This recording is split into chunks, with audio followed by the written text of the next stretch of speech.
We have to go into closed session, then we'll be back. We shouldn't be too long.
Call this council meeting to order, and I ask you to please stand for the Indigenous Land Acknowledgement and the National Anthem. Thank you.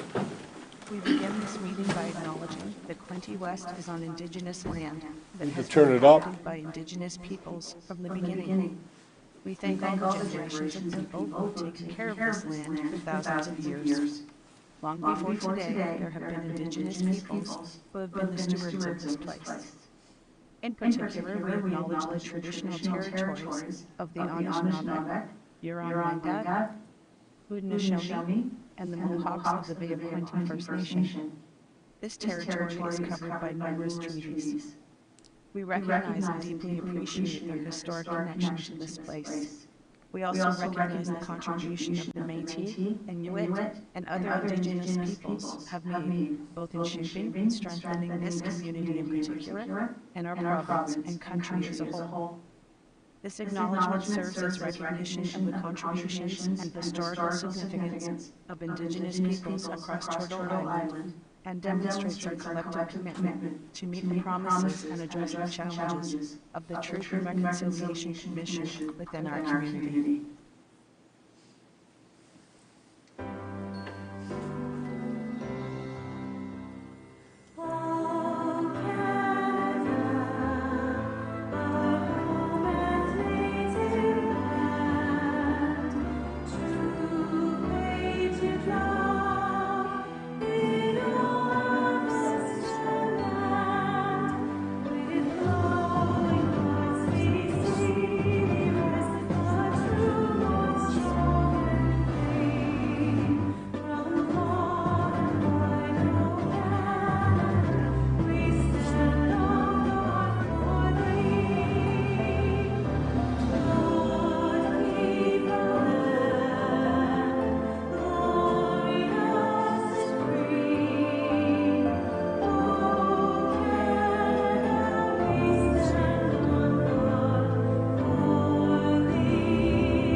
Please be seated.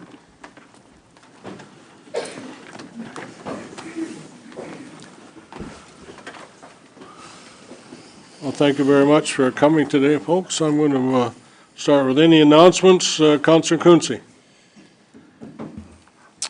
I'm going to make a prediction that the weather will be sunny with a light breeze at the end of June for the air show. I'll make a prediction that's going to be a fantastic air show. For sure. Fantastic air show. And we're a proud military city. Thank you. Definitely. Councillor Armstrong. Councillor Stedall. Just a few things, Your Worship. First of all, we had the Wellness Expo that was on last weekend. It was excellent, put on by city staff.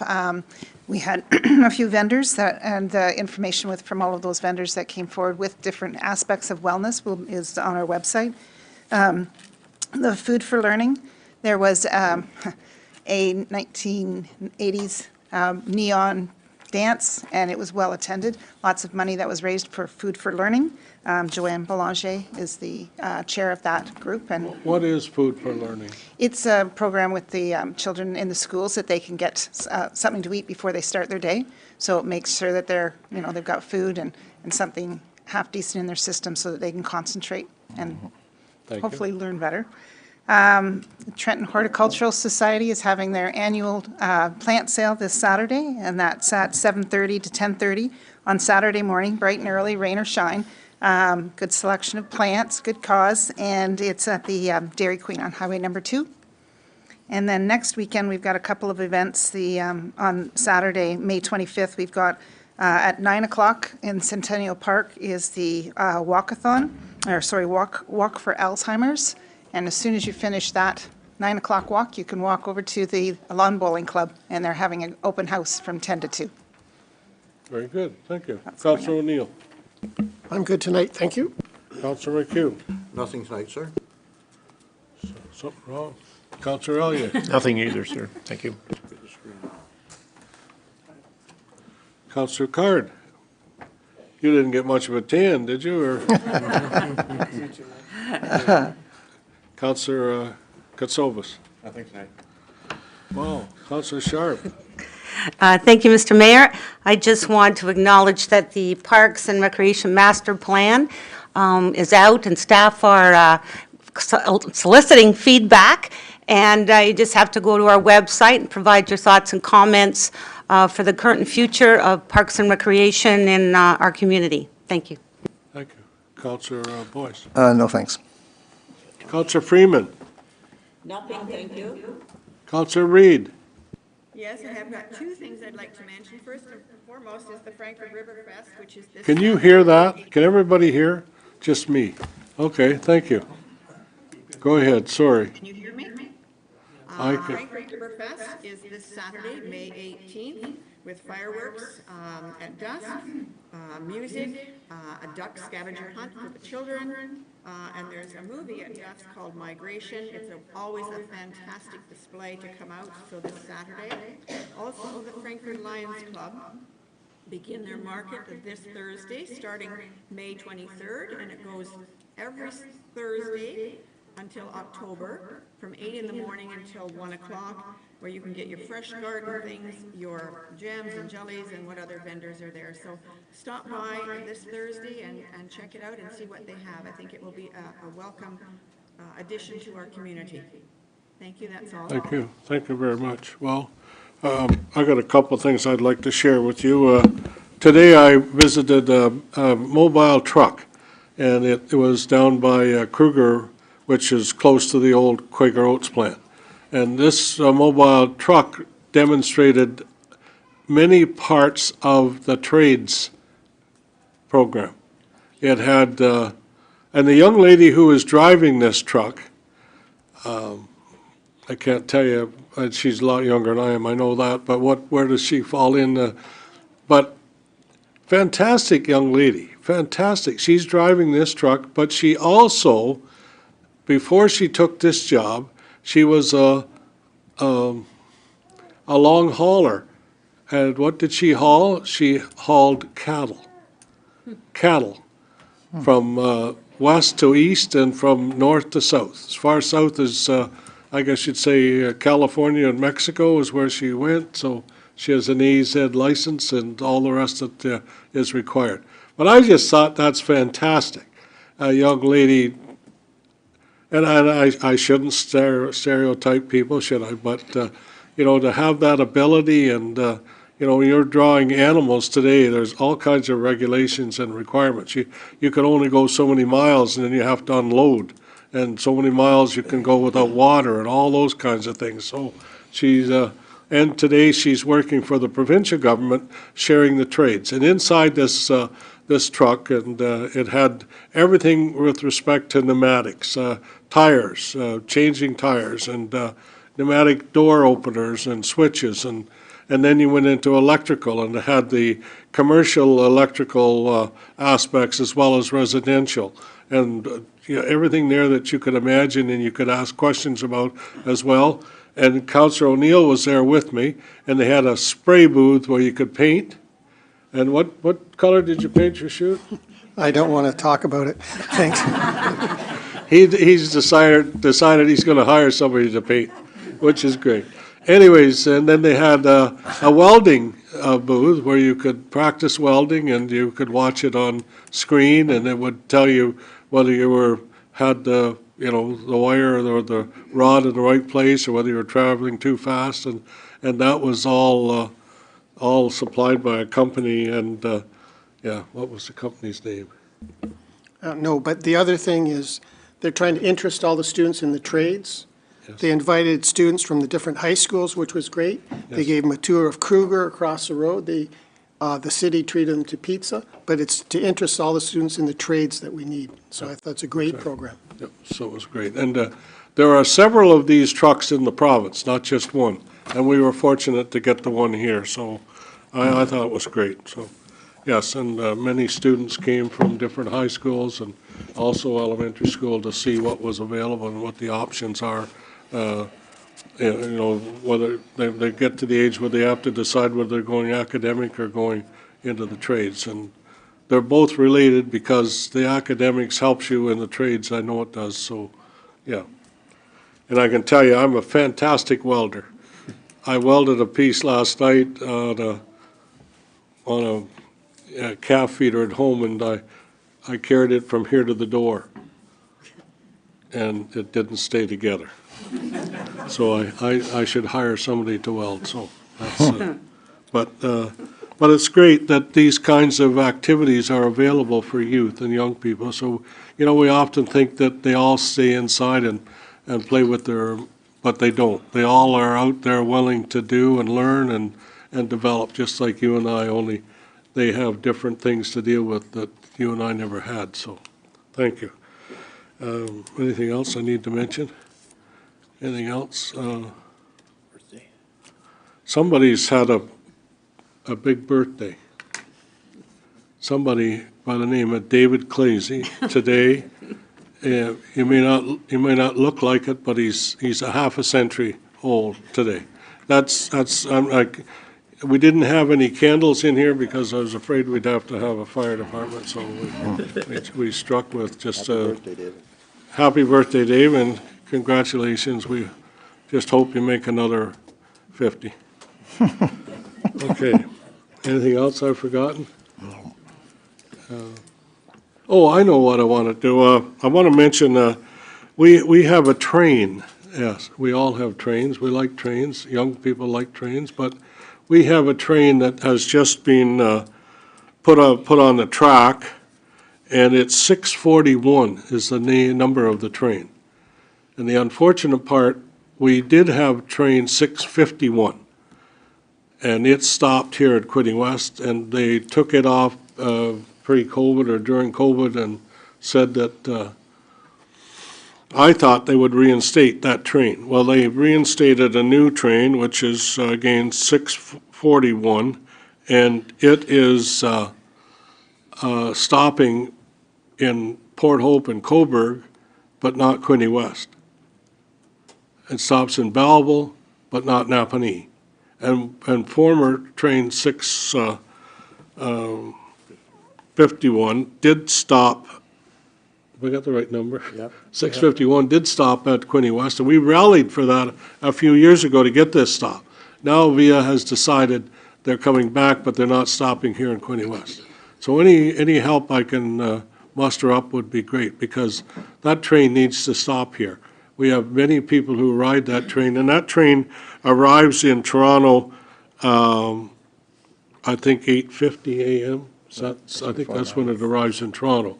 And the one that was coming, it arrived in Toronto around 7:30, so it was perfect, and you got there in time to go to work or meetings or whatever. So we have letters going out. We'll have a resolution later in the meeting, but we'll deal with it then, and we'll talk about this more at that time. So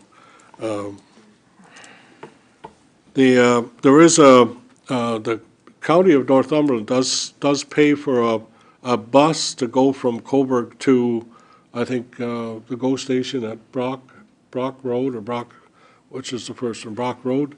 It goes to there, and they pay for that bus, but we need the stops. We need that train to stop here. So reach out to Todd Smith, reach out to Ryan Williams, and we'll send letters to them through council and a resolution later on. So thank you very much. Okay. All right. Any disclosures of pecuniary interest? Councillor Boyce. Thank you, Your Worship. Under the Municipal Conflict of Interest Act, I'm required to declare conflict of interest on today's votes pertaining to the planning minutes from April 18th, 2024, and today's vote on bylaw 24-069. Thank you. So noted. Thank you. Thank you. Anyone else? Okay. I need approval of the agenda. Councillor McHugh moves, seconded by Councillor Allier. All in favor? Carried. Thank you. Need an approval of the minutes. Councillor Armstrong. Councillor Quinte. Any questions on the minutes of the regular council meeting held on May the 1st? Any questions? All in favor? Thank you. Resolution, the minutes of the regular council meeting held on May the 1st be approved, I guess. And further, the minutes of the closed session council meeting held on May the 1st, and minutes of the personnel committee meeting held on May the 1st. And, okay, so I guess I should have stopped at the one anyway. Okay.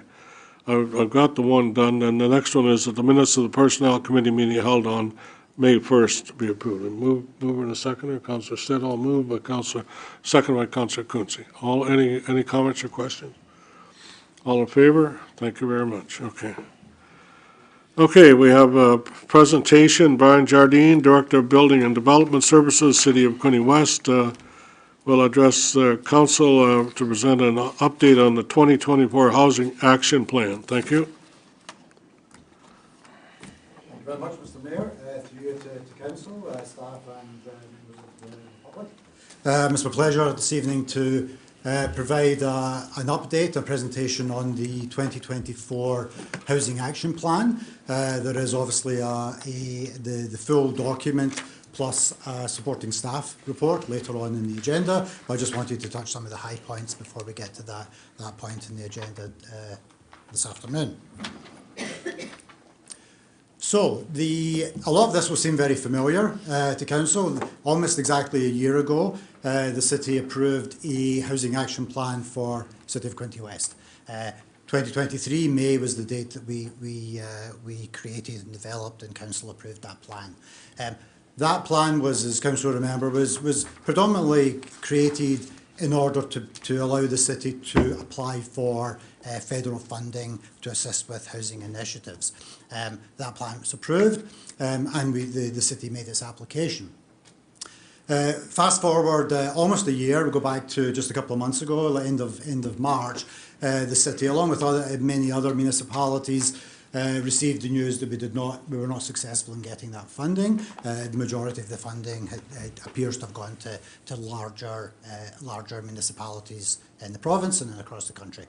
So at that point in time, we brought an update report to council. Council gave us direction on a number of things. First of all, to move forward with the housing plan, but also, since some time had passed, to look at opportunities or necessities to update the plan. The second thing council did at that time in March was to establish a housing working group in order to move some of these projects forward. That's a staff and council member body that has already met early in April. one of the very first orders of business for that working group was to update the housing plan. One of the interesting things about the original plan that was developed was that while it was created in order to apply for funding, it was very different from other funding sources where the plan itself had to include initiatives, projects that went beyond the funds and that would enable this municipality to be able to develop different tools in different ways within the legislated parameters or what's reasonable for the city to find ways to encourage additional residential development and, more importantly, residential development that met triggers for affordability. That's the main target. So because that was the goal of the original plan, the plan is still valid, and we said that at the time when we did the plan. Whether we got the funding or not, the plan is still valid. One of the awkward things with plans, and I mentioned this to council before, with funding applications, is that as soon as you've made the funding application, you're kind of sterilised. You have to sit and wait in order to see if you get the funding for the project. So we couldn't initially move forward on any of the initiatives. Essentially, that's been released. We now have the ability to move forward. The other thing that it allowed us to do was to reflect on what's changed over the last 12 months since the original plan was done.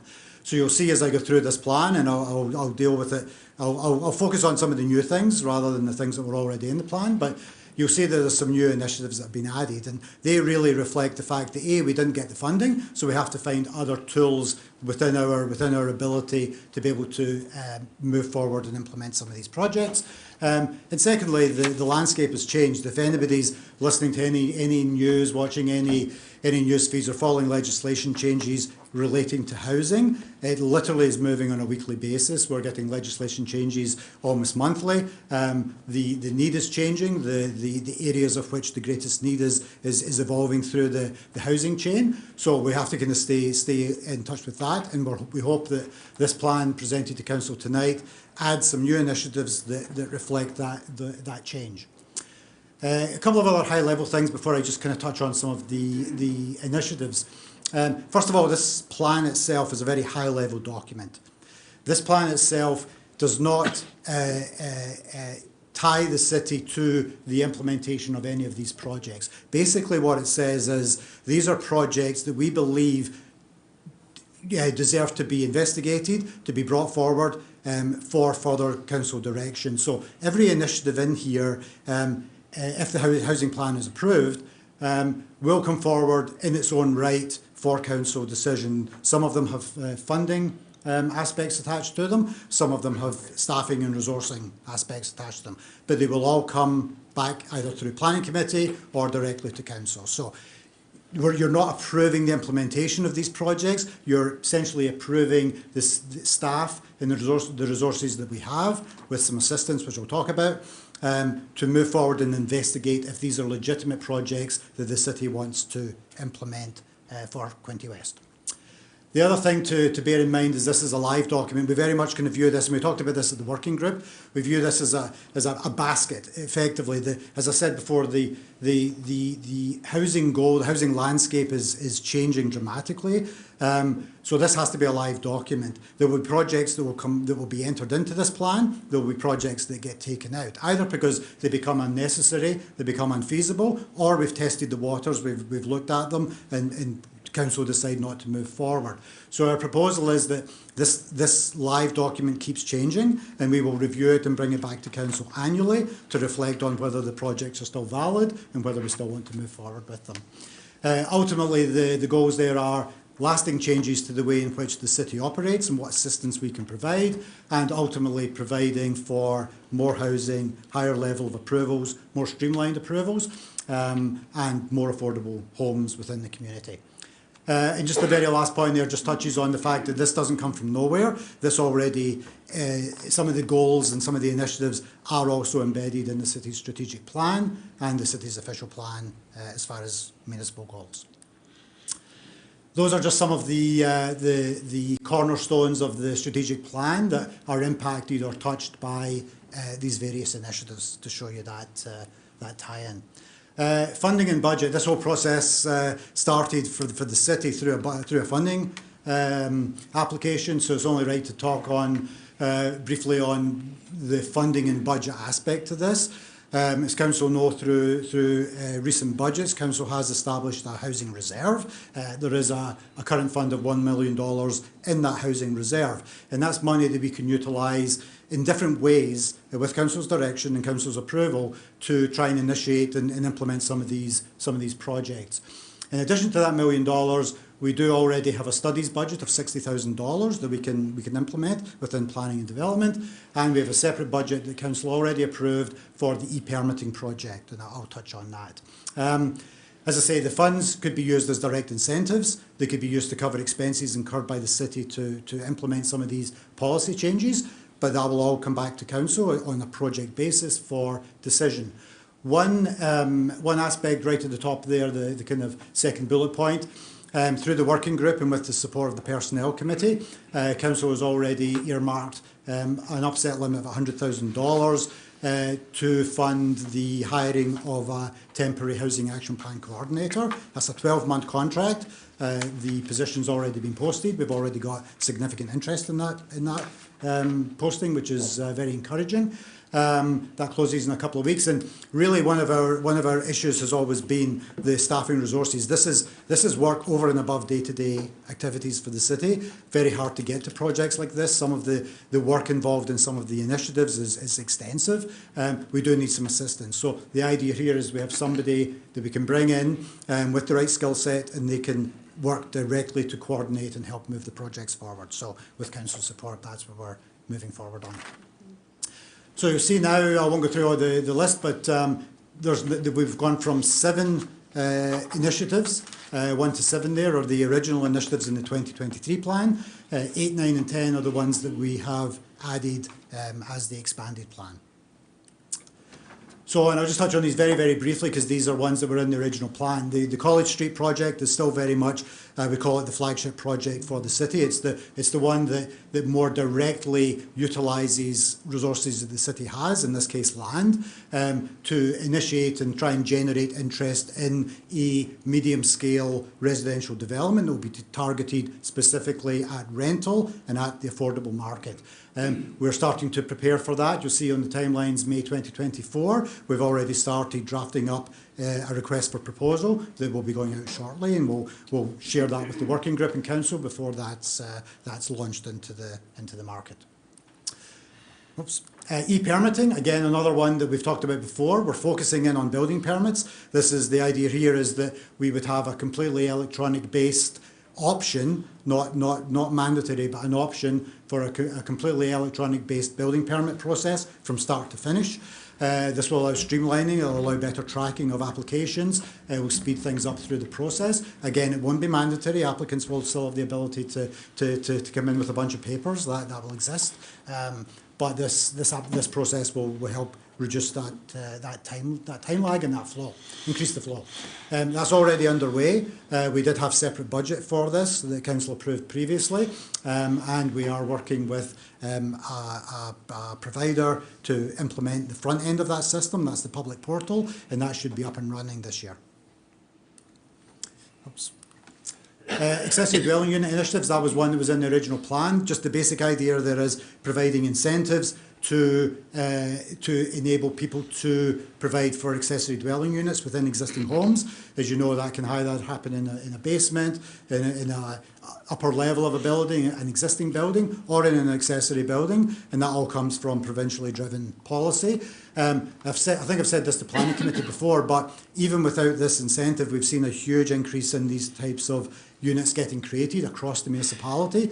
Last year we had 37 accessory dwelling units created within existing homes. That went from previous numbers around, in the single digits effectively, and 37, well, it may not seem like a huge number, that's roughly a quarter of our entire new residential units in 1 year, so that's a significant change. An incentive programme would add to that ability for people to initiate these types of projects in their own homes.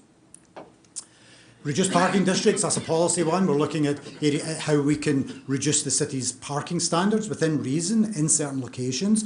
they will help generate some development. We always find with larger scale, medium density and high density development projects that one of the things the developers are challenged with is having the land base to provide for parking requirements. Many municipalities are reducing parking standards in order to enable, in the right location, for development to happen, where you have access to transit and to other services. So that's a policy-driven process that we're going to potentially get into. Secondary growth plans is looking at that higher level connection between our servicing strategy and our planning policies, so that new developments in greenfield locations can happen a bit smoother, that we already have all of the potential layouts, the access points, some of the traffic generation issues dealt with before developers come to the table. Infill density uplift. This is an interesting one. We've actually had a couple of situations where we've done this on specific sites, and that's where we look within our traditional low density neighbourhoods and look at sites that by their size, their location, what's around them, that they have the ability to hold a higher capacity of housing. So we're going to identify with some assistance, identify those sites and pre-zone them so that the applicants don't have to run through that step. It will speed up the process. Number 7 is again a policy one, and that's looking at opportunities to reflect on some of our zoning requirements around vulnerable group housing, whether that's seniors or special needs housing, and see what we can do within our zoning. Again, this is something that's happening in many municipalities where they're opening up the zoning so that these types of developments don't have to go through the same level of process. So now we're into the new ones. Community improvement plan. Council will be aware of that model or that tool. It's a tool that municipalities have, can be used for a number of things to financially incentivise something that the city wants to see happen that has a community benefit. The tool can be used for, as I say, a range of uses. The city already has community improvement plans for downtown revitalisation, facade improvements, to encourage businesses to improve their facades. We also have a CIP for industrial land to encourage industrial use. Basically what that does is it provides incentives either in the form of lower fees at the development stage or reduced taxes for a defined period of time. Many municipalities are looking at CIPs as a tool to incentivise affordable housing. You can create the same model. You can provide exemptions or reductions in fees and charges to enable something to happen, in this case affordable housing, that will be of benefit to the community. One of the main reasons that this has been added, obviously, is because without the funding that we applied for before, we lack that financial dollar to apply to different projects. This would be the traditional municipal tool to potentially provide for some financial incentives. This one has a whole process tied into itself. If this one moves forward, there will be many meetings at council, both at the prior to implementation and prior to approval of a CIP. So you'll see a lot more of this one as we move through the process. The other new one that we've picked up on, and this kind of ties back to the College Street project, and that's looking at all opportunities, and I'll be quite honest, there aren't that many, but all opportunities where the city owns land, where that land could be used for specific housing projects. Very similar to what we're doing with the College Street project, using the College Street project as a model to look at other municipal land holdings and see which ones could be promoted and go out to tender for very specific affordable housing projects. A lot of the work was done a number of years ago. The city established a land squad. Some of you may remember that, where we looked at all of the city's inventory. First step in this process is to go back, look at that inventory and look at opportunities where there could be housing developments happen and bring that information back to council. So that's a significant project as well. And then the last one is really reflects on my comments earlier about this ever-changing world that we're in. What's very clear, and this doesn't just cover housing. This you could cover this on pretty much every infrastructure funding, etc., etc. The speed at which different funding programs are coming out, getting pulled back in, applying to different criteria, different agencies, different types of municipalities. It's really quite head spinning, and this is one of the things that, particularly with the bringing on this member of staff that we're hoping that we can get a better handle, not just on funding opportunities so that we don't miss any opportunities to fund housing initiatives, but also to keep track of all of the legislative changes so that we make sure that we're embedding all of the other legislative changes into the work that we're doing. So that's going to be one of the roles. It's going to be an ongoing role. It's not really a project as such. It's going to be an ongoing role that's going to be coordinated by this new staff member. So that's the 10 initiatives.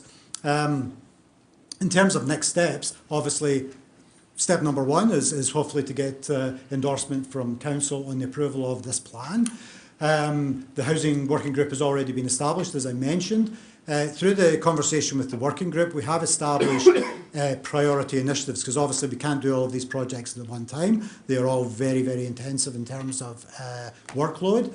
But we have earmarked this list as being the projects that we can move forward on the fastest, either because they're already underway or we have the budget in place, or because of the greatest need. Those would include the College Street project, the e-permitting, which is underway, the funding opportunities aspect with the new staff person, the reduced parking district, because we've already started doing a lot of the background work on that. The municipal land review is something that we can do, we can initiate relatively quickly. And definitely the community improvement plan, that is a big exercise, as I said, but I think it's integral to the framework, because what we've already found, and any staff members that get involved in these meetings will tell you, and some council members, as soon as we get into a conversation with any agency or proponent who wants to do an affordable housing project, the first question is, what are the incentives? So that's something that we need to look at very quickly. So those are the next steps, and what we see as the priority actions. So with that, I'll complete, and I'll take any questions from council. Anybody have any? Councillor Quinte. Thanks, Mr. Mayor. Excellent presentation. We've come a long way with a lot of investment. You brought up the College Street property. I don't remember the exact year, but the city purchased that property like 5 or 6 years ago, and then we had to tear down the building, which turned into a bigger budget to tear that down because they found some unwanted material in there. So I guess what I'm getting at is the 3-acre site that we have there. Does that include the lot that we severed off for Hastings County, or is the 3 acres is what's left after we severed off the lot? Yeah, through worship, yes, 3 acres is what's left after the Okay. Hastings County project. And we still don't have one house there. We bought this property many, many years ago, and we've spent well over $1 million. I don't remember the exact amount, not only to buy the land, but to tear the building down. And great, we have set aside money to go to a housing project, but I just want the public to hear that these projects are not cheap and they take a long time. So some of the ideas that you have in the housing plan are intended to speed up the building process. And the other thing that the province of Ontario is dictating to us is our development charges. So when somebody comes with an idea for social housing or a housing project that involves properties where there's going to be some sort of an assistance, now the city can't charge development charges anymore, but we still have to come up with the services to get to those properties. So the citizens of Quinte West, in a way, are investing in these projects as these things go forward. And I'm sure once you go through your land review and see what's available, each property that you're going to come across, there's going to be all kinds of issues regarding getting water and wastewater and services to these properties. Some of them may already have that capability, others may not. Others may need some variances. And you talked about doing or zoning changes. Is that like if we're doing zoning changes on property we already own, is there a cost to the taxpayers for zoning changes? Not a direct cost other than staff time. So it's Staff time. Staffing costs, yeah. And does that get accounted through the budget that we have for the housing action plan? Is that how that's going to be accounted for? We don't know yet because we haven't got that far. I think that would break that down. So if the background work, so if we take one of those initiatives that will ultimately result in a zoning or a policy change, there's obviously background work that needs to be done, coordinated by this new staff member, so you could apply part of their salary to that project. When it comes to the mechanics of actually running a zoning application through the planning department, that would just be embedded into our normal workload. All right. Well, again, thank you for the report and for taking the flag and leading the charge on this, and the rest of my fellow councillors who joined this group. And let's see if we can get one house built before the next election. Councillor O'Neill. Thank you, Mr. Mayor. Thank you, Director Jardine. When you talk zoning changes, are you talking specific properties? Or, for example, if a property was zoned residential, but it was a certain size, could you actually say this is eligible to be rezoned? Or are you talking specific, or could you do it blanket, that if it's this size and this zoning, it can automatically apply to get the other zoning? Yeah, Your Worship, I think it depends on the project itself. It could go either way. So if it's something like the parking district one, that will result in a change to the zoning bylaw, but that'll be citywide. And there'll be a consultation exercise that will go with that, and it will create some areas. So at the moment, as council know, in part of our downtown core, we have a parking exemption, so it's a defined area, but we don't go property by property. So it would be a citywide zoning bylaw change. Some of the other projects, so the one I mentioned about looking at properties that have the ability to hold a higher density, that would be a different approach. We would be identifying those properties based on a set of criteria, and then changing the zoning for that property to allow for a higher density on that property. So it really depends on the project. But again, all of those zoning changes would obviously come through planning committee for review, and then back to council. Thank you. Okay. Thank you. Councillor Sharp. Thank you, through you, Mr. Mayor, and thank you, Mr. Director Jardine. The one thing I appreciate about this plan is we had to undertake it, and there was so much work that was done so we could apply for the grants that seemingly no community in our area received any funding. So we have the plan, so if there is another, announcement for funding, which happens, we'll have our plan. It's been reprioritized to work with the budget that we have, and I think that's really important. And we have great relationship with Hastings County that's working with us with the College Street project. So it has been a very long process, but I think we're getting some meat and some designs and some detailed plans. And I also want to acknowledge that within this, there's a number of items that are going to relate to policy change, which is going to help with the housing. And they won't cost money, and we can work on those as noted, but we need staff capacity, and we have agreed to the contract, and we're going to hire that person as soon as able. And I think, so there are things that we will be able to make a great difference on, even with the budget that we have. So I just want to acknowledge those points, and glad to be on the working group. Thank you. Councillor Card. Thank you, Your Worship, and through you to Director Jardine. Want to thank you also for the presentation. One of the things that I like about the plan is that ultimately we as a city have a very key role to play, but I think it will be the private sector that really leads us out of this at the end of the day. And to Councillor Sharp's point, there are a lot of points here of just kind of setting the table for that with the e-build permitting and the greenfield growth plans. The community improvement zone will cost, but I think we'll get great bang for the buck there. I just had one question tied to the incentives for affordable rent for accessible dwelling units.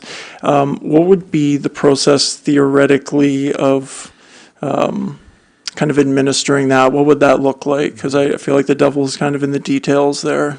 Yeah, through your worship, that's a good question because I think we are trying to figure that out as well. To be quite honest with you, some of you may have seen, in fact, that the Ontario government just in the last week provided, and this was I'm even losing track of which bill we're talking about now, but it may have been 185 or 23, and that relates to changes to or waivers of development charges for affordable units, which has been in place prior, but what they've done now is they've established a date of June 1st for implementation, and what came out over the last week was that we have traditionally, there's always been that question, and Council have asked the question a number of times, what is affordable? And there is that kind of word-based definition based on people's household income. But what the province has done, they've taken one step further, and they've actually broken it down by municipality and provided a specific number for each municipality, both for owner-occupied homes and for different sizes of rental apartments, and provided a number that should a proponent be selling a house or building a house to that price or renting an apartment or a house to that price, they will be eligible for that waiver of development charges. But that still doesn't answer your question, because your question is, how do we administer that? How do we ensure that has longevity? The proposals from the province talk about a 25-year period of time. The proponent ensures that affordability, but as with all of these things, we need to see the guidelines as to what mechanism and what power we have to ensure that continues and somebody doesn't take benefit of the incentive and then flip the property for a higher price. But so that will be the trick in terms of that mechanism. We obviously have to make sure as a municipality that doesn't become too burdensome on the municipality to manage that. Thank you very much, Director Jardine. Everything is simple, I can tell. Thank you. We won't even talk about what is affordable, because that's another 3 or 4 week discussion on what you build that's affordable and how do you determine it. It's not much fun either. So, anyways, Jacqueline Miller, come on up. You're on. Thank you. Want to talk about the 401 detours? Thank you very much.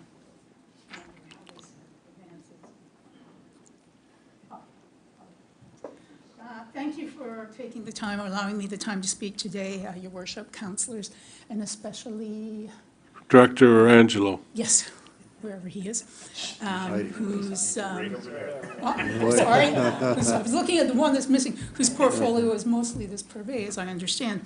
Everyone is probably familiar with the Provincial 401 Expansion Initiative and also with the Quinte West Highway document, which I've got the front page on there, which is available on the internet, public access, easily accessible. It includes lane expansion, highway contouring, on-off ramp redesign, and overpass bridge demolition and reconstruction. All of this will necessitate sequential detour routes around zones of active work, which has resulted in a proposal of both local and highway traffic detours.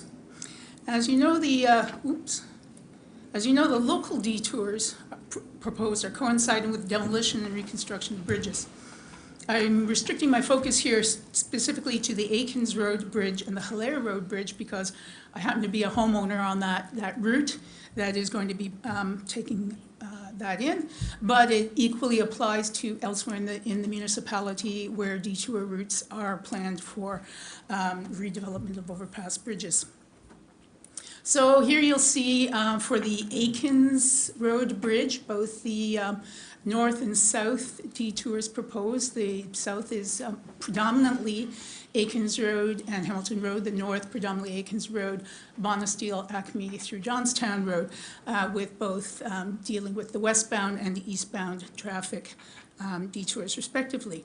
Now, most of this will be affecting local traffic that would be using that overpass. So it's hoped that the impact and volume will be minimal and minimally affecting the communities along those routes.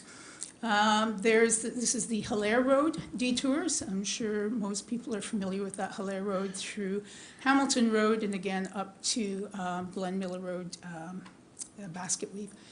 And again, Hilaire Road, Johnstown Road, and down Glen Miller. Now, in the proposed highway detours, the major occurrences of work for the lane, shoulder, and bridge activities for both east and westbound traffic are, thankfully, well, at least for us in my community, my part of the community, are proposed for Highway 2 for both east and westbound traffic. So as far as I understand, Highway 2 is under provincial jurisdiction? No, it's not, it's municipal? No, it's ours. Oh, all right, well, that's interesting.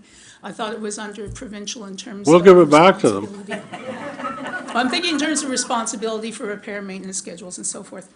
The interesting thing, though, is that if you live in the farming communities just north of Trenton, you will know that any incident along the Highway 401 that diverts traffic, be it an accident or other incident, makes use of these detours because they come up on Google Maps. They come up for local truck drivers that know them, and they produce an extraordinary amount of heavy traffic when there is a long delay. And one of the common ones there is the Hamilton Road. As you'll see, that takes in part the route for both the Aikens Bridge overpass and the Hilaire Bridge overpass detours. It also takes in, and we've seen this with the last major accident that happened on the 401, the Aikens Road, Grills Road, and Bonesteel Road route. And at one point, the traffic there was so heavy, it took almost a half an hour to get from, let's say, Aikens and Grills over to Stickles. And extremely heavy, not just heavy in volume, but heavy in mass as well. Now, sorry, I guess I'll have to go without my notes. So that leaves me with 4 points of concern that I have as a homeowner and that I have for members of my community along these routes. And they can be summarized as structural integrity, speed, sight, and surprise. Now, both structural integrity and speed are part of the calculus in determining road and highway classifications, as you all know. And those classifications, in turn, determine the maintenance schedules, frequency with regards to things like pothole repair, ice repair, and so forth. So it follows that increasing road volume or increasing road speed increases the necessity of maintenance schedule repairs, particularly in the winter when you're dealing with snow removal, ice. Both of these routes are also school bus routes. And so that's problematic. And for all it's worth, I think the municipality does an excellent job of trying to address some of the challenges of these roads. They are old roads. They are not high-grade asphalt. They're basically, as some of my neighbors term, chip and dust. And they are constantly requiring repair, and you put in some potholes, and the next day, more potholes emerge. There's a lot of farm equipment that goes through there. It's a very moist area. There's an aquifer that runs underneath us. And there is a wetland just to the south of us. So it does take a lot of maintenance. And as you can see, some of the challenges that you have in terms of structural integrity would have an impact if you're increasing volume. On the right-hand side, you'll see in this part of the road, and I'm not saying that all the road is like this. This is part of Bonesteel, just east of my house, is just actually up on the corner behind where that white car is. It's just a matter of traffic through traffic use and the grade of the road, the thickness of the asphalt, and so forth. This part of the road, eastbound from Platte to Aikens, it is marked with a center line, which is a nice calming factor or feature, but the rest of the roads are not. And so folks have concerns over what happens when, if we do not anticipate an increase in volume, traffic volume, during the 401 detours that will be partaking of the 401 itself and detouring off, because we are going to be getting that volume as well as Highway 2. We already do, and it is a concern. The other elements, and this particular little culvert there, that is the corner of... Where Aikens Road? Yes, no, that's not Aikens. That's right by me. That's not Acme. It is Acme, yeah. Yes, Acme and Johnstown. And that particular little corner there has a depth, a drop of about 4 feet, and is really a safety spot. Unless you know it's there, if it's covered with snow, you could easily roll into that ditch. And there are, substantial ditches along these routes because it's an agricultural zone. As you can see in one of those slides on the bottom right, some of those ditches can be up to 3 feet deep. In the wintertime, they can be completely obscured with snow, and there's not, since I have moved to the community, been several times I've had to go out in the winter and bail out somebody by calling them a tow truck because they've not seen where the shoulders are or are not. It's a rural road and it's not marked for that purpose. So there are concerns that we have in terms of, how much can it withstand with additional volume. Then there's also the issues of sight and surprise. These roads are routes that are heavily used, particularly on weekends and holidays, by cyclists. There's farm equipment. There are farm schedules that go both east and west along these roads that have mandates to get hay and feed to their stocks, as well as monitor their stocks, not least of which livestock have their own minds and once in a while don't necessarily care if there's a car on the road or not if they found that the grass is greener on the other side. And that can be a tremendous point of surprise for someone that is not used to this community and driving through. There are many hidden driveways, mine is one of them. And there are, again, that's the corner, the middle slide there is the corner of Acme and Johnstown. And it's a corner that actually diverges into a private property at the back. It's poorly lit, poorly visible that is not a curve in the road to go somewhere and that the road needs to go onto Acme. And it's a strangle point there, and does increase the risk of the property in that area and increase the risk of the drivers going through that corner. None of this road is well lit. Of course, it's a rural road. Why would it be well lit? We normally don't have that much volume on a day-to-day basis, except when there has to be a highway detour or divergence of traffic. And there are other things that some community members think about. Underneath Hilaire Road, going across, is the Canadian gas pipeline. And although structurally this should not be a concern with traffic going through, again, when you look at the grade of the road that goes over there, if you're looking at issues, I'm not an engineer, so I don't know about the issues of compression factors, but I do know that on my septic tank, I'm told you can't, don't even put your lawn tractor on that because you're going to compress the piping. So, it's something to be aware of. It's things that the general public do have questions about, and water tables and so forth. And I would like to stress I'm not presenting in any way to be critical or to naysay the highway expansion project. It's necessary, it's coming. What I am concerned about is inviting council and the municipality to have an anticipatory position in terms of planning for these potentialities because they will occur, and it would be awful to see that attention paid if there is an incident that harms either property or life. And with that, I would like to thank you again for your time and this presentation. Again, I do participate in one of the advisory committees, but my views I represent here today myself are strictly as a homeowner and community member of the rural part of Trenton. Thank you. Thank you very much, Linda. Thank you very much. And I can only tell you, when there is an accident, there are detours necessary. We have the same concerns that you have, and they're realistic. And those roads aren't made for the 18 and the 21 wheelers. They're not made for that. They never were. But that's part of reality. We can't always control who goes where and what. And the province does not reimburse us for damage. You and I pay for that damage. That's reality. Director Angelo, any comments at this time, or? Yes, Your Worship, and thank you, Jacqueline, for coming tonight. The concerns you're raising are the same concerns staff have as well. And just to add to His Worship's comments, typically before any expansion of the 401, the municipality will enter in an agreement with the ministry and provincial government about potential damages.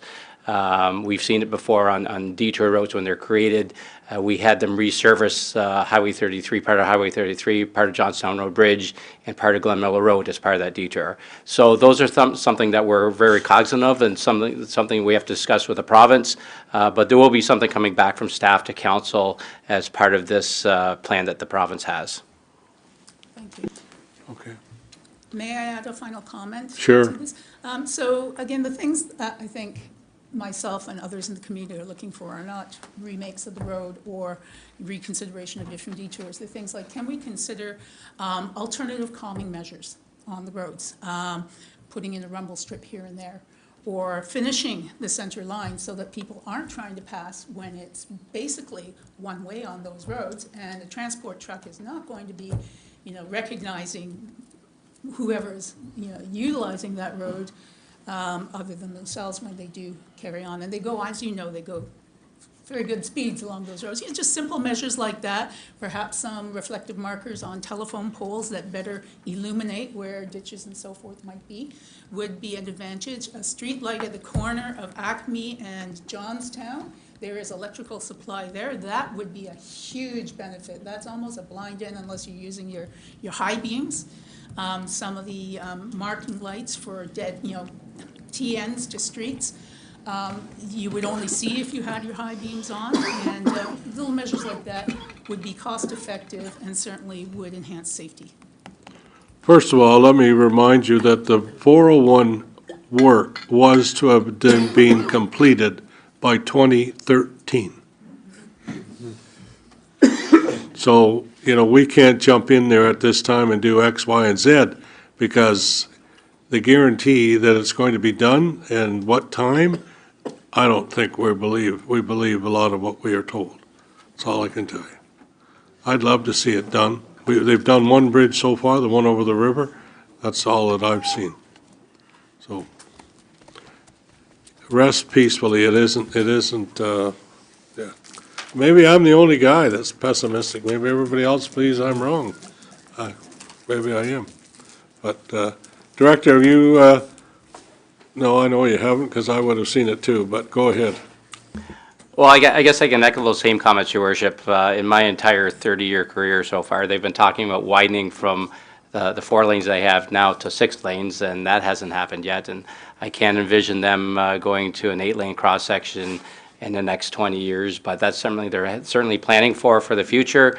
But certainly staff are aware of some of the issues created from the detour routes.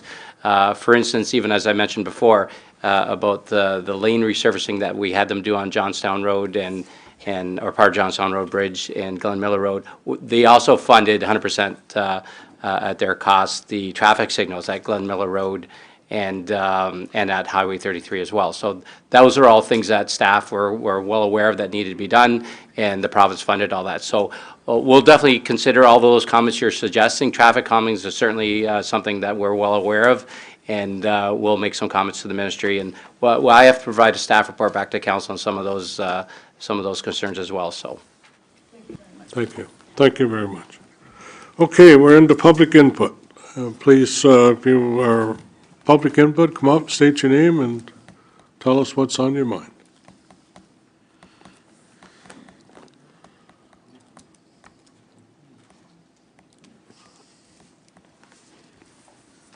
I'm Grant Hare from 57 Freedom Crescent. Hello again. I've met half of you at least. I don't want to make things repetitive. So before I start, did everybody receive an email from me and have an opportunity to take a look at that email? I have received some, yes. Okay, so I don't want to reiterate anything then that I had put in the email because at this point it's given you some time to look at it and think about it.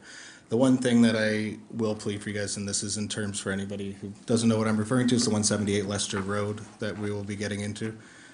If I can ask anything of you guys, I know there's a sense of unity within council, it's to please just separate yourself from that for a moment and really come down to what's in front of you and what is happening. And that's the one thing that I'm hoping that we can get from you guys today, please.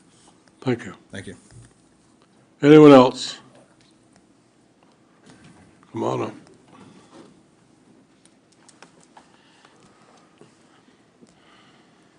Good evening, Your Worship, councillors. Most of you know me, Eric Hamleys. I just thought I'd come forward here just to support the resolution that the mayor has proposed. As you all know, that when we lost our rail service and successfully got it back as a community, the first train we lobbied for was that train 651 because it was the critical and the breadwinner for our rail service, and it became the keystone. So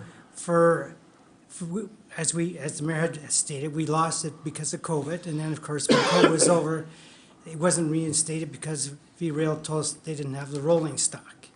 But in the fullness of time now, they've come forward to propose another train, the 641, which will be running an hour later than 651 on the average. So instead of getting to work, as the mayor had said, in Toronto at, let's say, 8:45, now you're going to get there maybe correction, you would have arrived in Toronto at 7:45, now you would get there at 8:45. So, but we must lobby to get our name back onto that stop, or get our name on that stop, because it still is critical for the people who really were the main users, and that was a lot of the commuters, because it was the only way they could get into Toronto in a seamless fashion, and usually reliably. There were a few exceptions, but so that's why it's very important for us to continue the effort to get our name to be penned against train 641 to stop at Quinte West Station. Anyways, I just thought I'd come forward and lend my support, and open to any questions that you may have with regard. Yeah, I'll ask you a couple of questions. Eric Camelese has been involved with trains, in particular 641, for 22 years. For quite a while. Eric was the guy that led the charge for us, and we went to Coburg, I guess it was, to protest the fact that they wouldn't stop in Quinte West. How many years ago was that, Eric? It's about 2. Pardon? It's about 2 years ago, I think, eh? In the fall. Just yesterday, right? Just yesterday, yeah. Since And COVID. anyways, we were successful in getting the stop here at Quinte West. Yes. Now they've decided to take it away from us, and we will have a motion, but Eric's been a point man for all of us to connect with people who make the decision as to where beer is going to and is not going to stop. So I thank you, Eric, very much for all the work you've done over the years, and your pension check isn't ready yet, so you've got to stick with us for a little bit longer so we can reinstate this. So Just apply it to my water bill. But anyways. Not enough. Is there any other questions? anybody else have a question? Anyone at this time? Well, Councillor yes. Councillor Quincy? I just wanted to say thank you, Eric, for your dedication to this project. I only met you since joining council, and you keep coming with the same message, and at least they're listening, because they answer to say, no, we're not doing that. But I guess in VIA's mind, they made a concession that they want to stop, just not when we want them to stop. But what are we going to do? We'll keep trying. Thanks. Councillor O'Neill? Thank you. I also think it should stop here. Port Hope doesn't have the same catchment area as us. We've got the county, we've got Sterling, we've got so many other places that it makes way more sense to stop here than Port Hope. Can I comment? It's exactly what the mayor was saying. I mean, for them to have a double stop between Coburg and Port Hope 10 kilometers apart and not to include us, it wasn't unwarranted, that action that they did there, because we need it more than Port Hope, that's for sure. Councillor Stedall, any other questions for Eric at this time? Any other questions? Okay, well, thank you very much, Eric. I'm going to ask if we could just, I guess, suspend the rules. And I'll get Councillor Coonsey, Councillor Armstrong move and second to suspend the rules, and I will ask Councillor Stedall to put a motion on the table at this time that we can put forth. Thank you. Okay, thank you, Your Worship. So this item came up, and I am really very new to the game, so I appreciate all of the work that, my fellow councillors and staff have done ahead of time. This item came up at our, at Quinte Access, at the board meeting, because Quinte Access has a vested interest. They have it on their route that you can actually get onto the train if it would stop for the early risers that need to get into Toronto. But they can't get the route to go to Belleville, which is the next closest stop, and obviously they're not going to go as far as Port Hope and Cobourg. So that was the reason that it came to my attention. And in speaking with Ryan Williams, he indicated that he needs to put a business case together, and so he asked for a council resolution as well as a letter from Quinte Access. So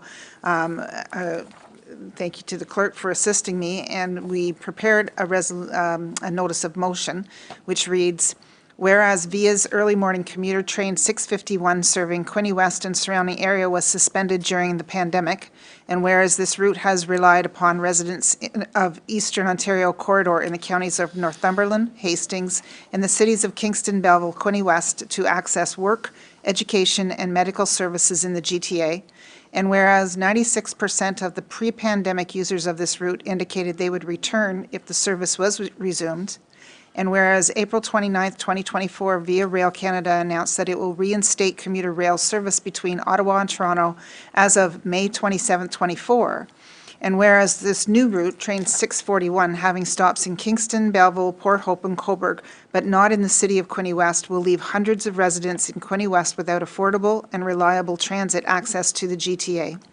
And whereas the city or its residents who have relied on this service have not received an explanation from Via Rail Canada as to why Quinte West was arbitrarily excluded from train 641. Now, therefore, be it resolved that the City of Quinte West calls on Via Rail Canada and the Government of Canada to reinstate the stop in the City of Quinte West on train 641 to support local residents who rely on the service, and that a copy of this resolution be forwarded to Ryan Williams, MP, Pablo Rodriguez, Minister of Transport, the City of Kingston, the City of Belleville, the Town of Cobourg, the Town of Napanee, the Municipality of Port Hope, the Quinte Access Board, and MPP Todd Smith. That's the resolution. Can we also add MP Mark Garrettson to that list? Yes. Thank you. Any comments or questions? Anyone? Anyone? Councillor Sharp? Through Mr. Mayor, that's a very detailed and much-needed motion. I just clarifying through you, was Hastings County on there? No. Could we add Hastings County through you, Mr. Mayor? I think they should be on there, too. Thank you. You have Councillor Freeman. Councillor Freeman, go ahead, sorry. Thank you very much. Thank you for the work on this. It's been a long, long, long train ride to get this done, and then they took it away from us again. But I just want to thank Eric so much for the work you've put into this. You've been at it constantly, and you must be just as disheartened as we are by this. But thank you so much for all your work, Eric. Okay. Let's say I've got a mover. Councillor Stedall moves. I need a seconder. Councillor Quinte seconds the motion. Any further discussion? All in favor? Carried. Thank you very much. Okay. Thank you. And the trains are, I can't understand some of these things. I'm sure you can't either. But the idea is to get as many vehicles off the road, reduce emissions, and so on. Why would you not be willing to pick up more people? But anyway, that we'll keep working on it. Thank you very much. All right, corporate services resolution, staff report that Economic Development, Tourism, and Special Events Advisory Committee matters for council consideration and approval be received. Need a mover and a seconder for that one. Councillor McHugh moves. Need a seconder. Councillor Reid. Thank you very much. Any questions or comments? All in favor? Thank you. The next one is council direct staff to contract Granistas to conduct short-term accommodation address identification at a cost of $6,500 plus HST, with half to be funded from the municipal accommodation tax and half to be funded by the Bay of Quinte Regional Marketing Board. Mover and a seconder, Councillor Boyce and Councillor Sharp. Questions or comments? Questions? Go ahead, please. Just to ask staff, approximately how long is this going to take to put this together for a report to come back? I guess, is that the idea, that we're going to get the information and then is there going to be a report coming back after you have the information? And and when might that be? Director Jardine, could you respond to that question, please? Or no? Through your worship, I would defer that first piece to Director Grimman. Okay, Director Grimman, sorry, please. Thank you, and through Mr. Mayor to Councillor Quinte. Yes, if we were to contract Granicus to undertake this work, certainly work that would be undertaken this year with a report provided back to council within the year. Thank you. Okay. Anything else? All in favor? Thank you. Okay, next one then is that resolution, a staff report by Josh Mashinsky, Manager Legislative Services, City Clerk, regarding Audit and Risk Advisory Committee matters for council consideration and approval be received.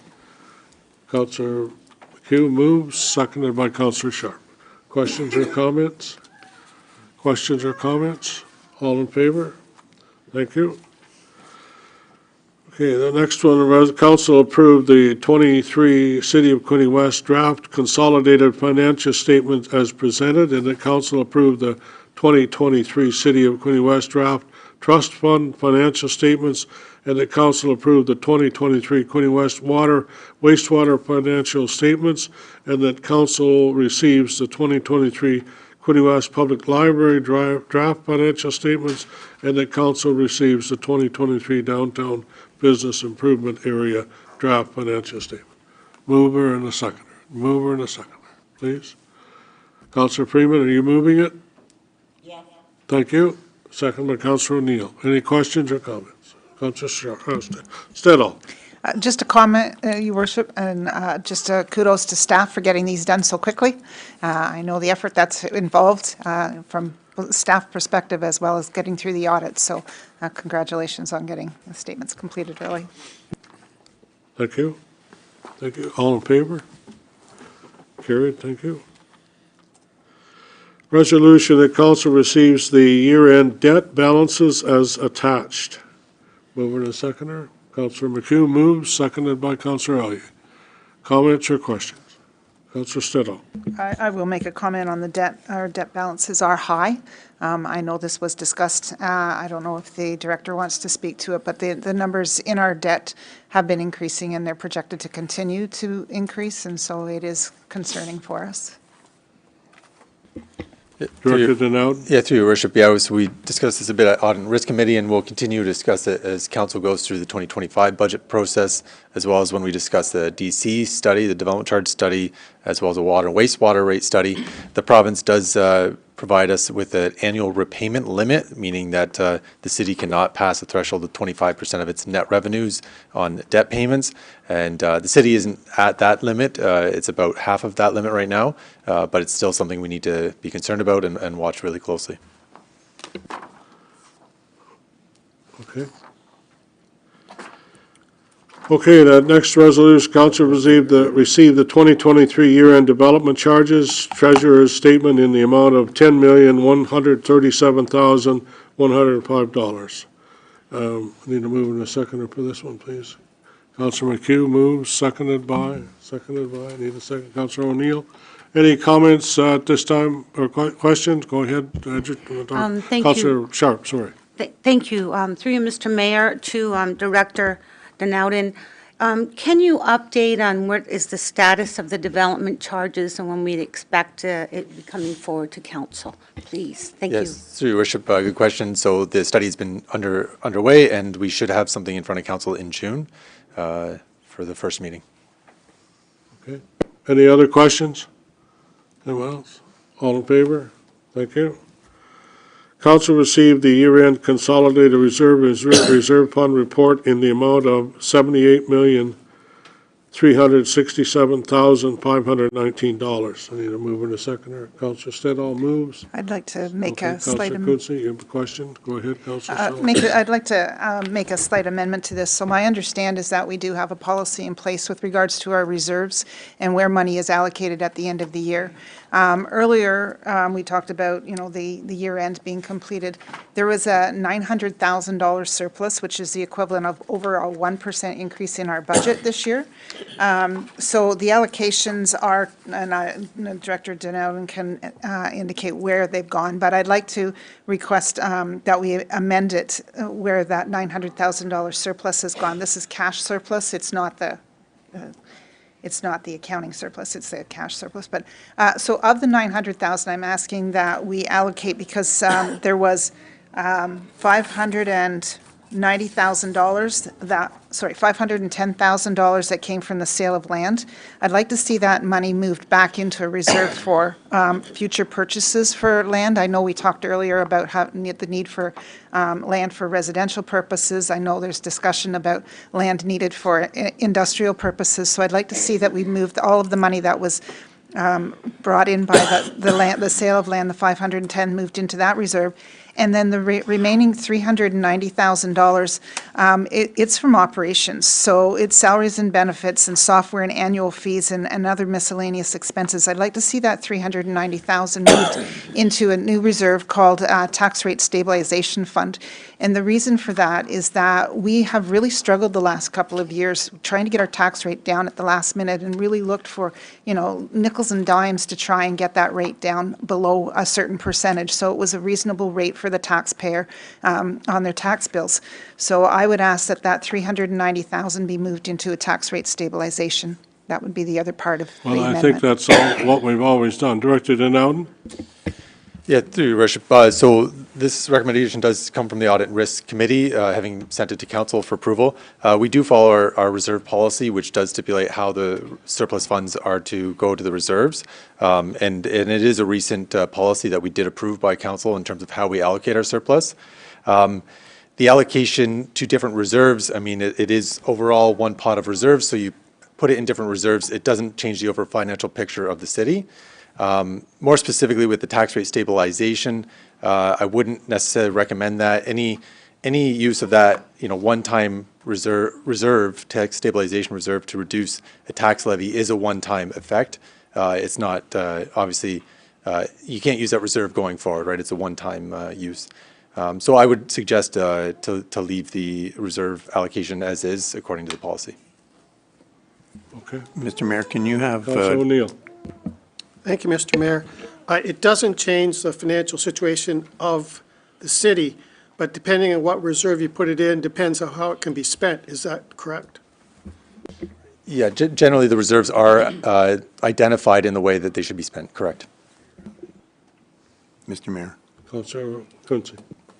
Can you have Director Denowden state where the funds are going to under the current policy? Well, yes, go ahead. Yeah, so under the current policies, 50% of the surplus would go to the capital asset reserve, which, as council knows, is used for most of the capital budget. So about $450,000 would go to the capital asset reserve, 25% to the capital asset growth reserve, and that ended up being the industrial land reserve, and the remainder to the debt elimination reserve, which we know Wooler Road Bridge is a big project coming on, and so we'll have a bit of money for the debt that we'll have to take on for that project. Okay. So my concern is if we shift money away from the current use, that we still have the capital asset plan, we still need industrial land, and we, as Councillor Stedall just mentioned, that the debt is growing, and it's going to be growing for a number of years, and we should be attacking our debt more so than sticking it to the tax rate stabilization fund. We should be being responsible and reducing debt as much as we can, and this is one of the ways we can do it. So I'm not going to be supporting a change to the plan. Councillor Stedall. So just to clarify, this money that was raised, that is now in surplus, was raised out of general revenues. So it was not intended, when we levied our taxes back in 2023 and went through multiple hours of fighting to get those rates down, the intent was not for the money to be allocated towards the reserve, or there was not intention that there would be a surplus even at that point in time. So this is after the fact and after we've completed our year, and now this money is extra money. The money that's coming from the sale of land, I definitely want to earmark that it goes back into purchase more land. I can't see, that's not something that we discussed at budget time. It is the money, sale of land should go into purchase new lands because we do have needs for those two items. But the surplus, the additional surplus of $390,000 being allocated to capital assets, that was never the intent of that money that we raised in the first place. The intent when we raised the money in the first place was that it would be for operations, for salaries and wages, and for software.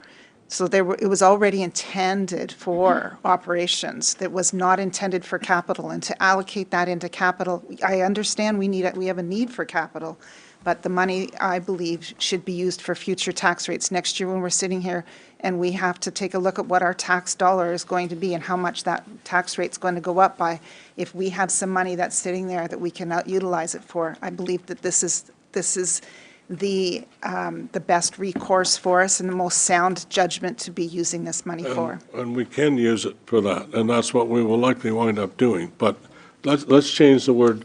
You used the word fighting. We had discussions. Okay? We had discussions about our budget. Yes, we definitely had lots of discussions. Thank you. No fights occurred. We didn't get to round two, so that's good. Okay, so can we ask Director Denouden to bring us back a report and show us so we can look at it? That way we would know exactly where we're headed. Is that possible? Is that an onerous task, or all the information's in front of me? I don't disagree, but just. We have an audit and risk committee recommended at council, so I imagine if council wants to send it back to the audit and risk committee, we can do that. Okay. Is that okay? So we defer the approval of this report until we get that information, because this is actually allocating where the money has gone to for the year end. We can hold this or do, we've got the right to make changes, so. Okay. If we want to change back, fine, we can do that. He doesn't give me any more money than he gives you, so he'll put it in a safe account and we can make adjustments. I guess my only concern with that is that I don't think the Audit Risk Committee's meeting until November. He's not going to. Yeah, I don't. Councillor Quinte. If memory serves me correctly, we did have a brief discussion about this, and Director Denouden had it in the report at the Audit and Risk Committee meeting, and it was voted on and passed at that meeting. So if this is a specific topic that you want to take out, shouldn't we be voting on it to take it and vote on it separately to let Mr. Denouden know what he's supposed to do? Because right now, we have a motion on the floor to go ahead and approve the minutes of the Audit and Risk Committee meeting, this portion of it. Isn't that not correct? That's on the floor, yes. But Yeah, we so haven't if voted you on it. call for a vote and it doesn't pass, then you Then can we'll have do to- something else. Have to make a change, Correct. but the motion is on the floor, and we'll Yeah, have to so- vote it down and then go from there. Correct. Or I shouldn't say, you have to vote on it. That's- Correct. So if you call the vote, then we'll have to take another step after that, All right, all in perhaps. favor of the motion as it stands? Let me see the hands. One, Sorry, two. can I request that Councillor Stedall repeat her motion, please? Pardon? Can I request that Councillor Stedall repeat her motion?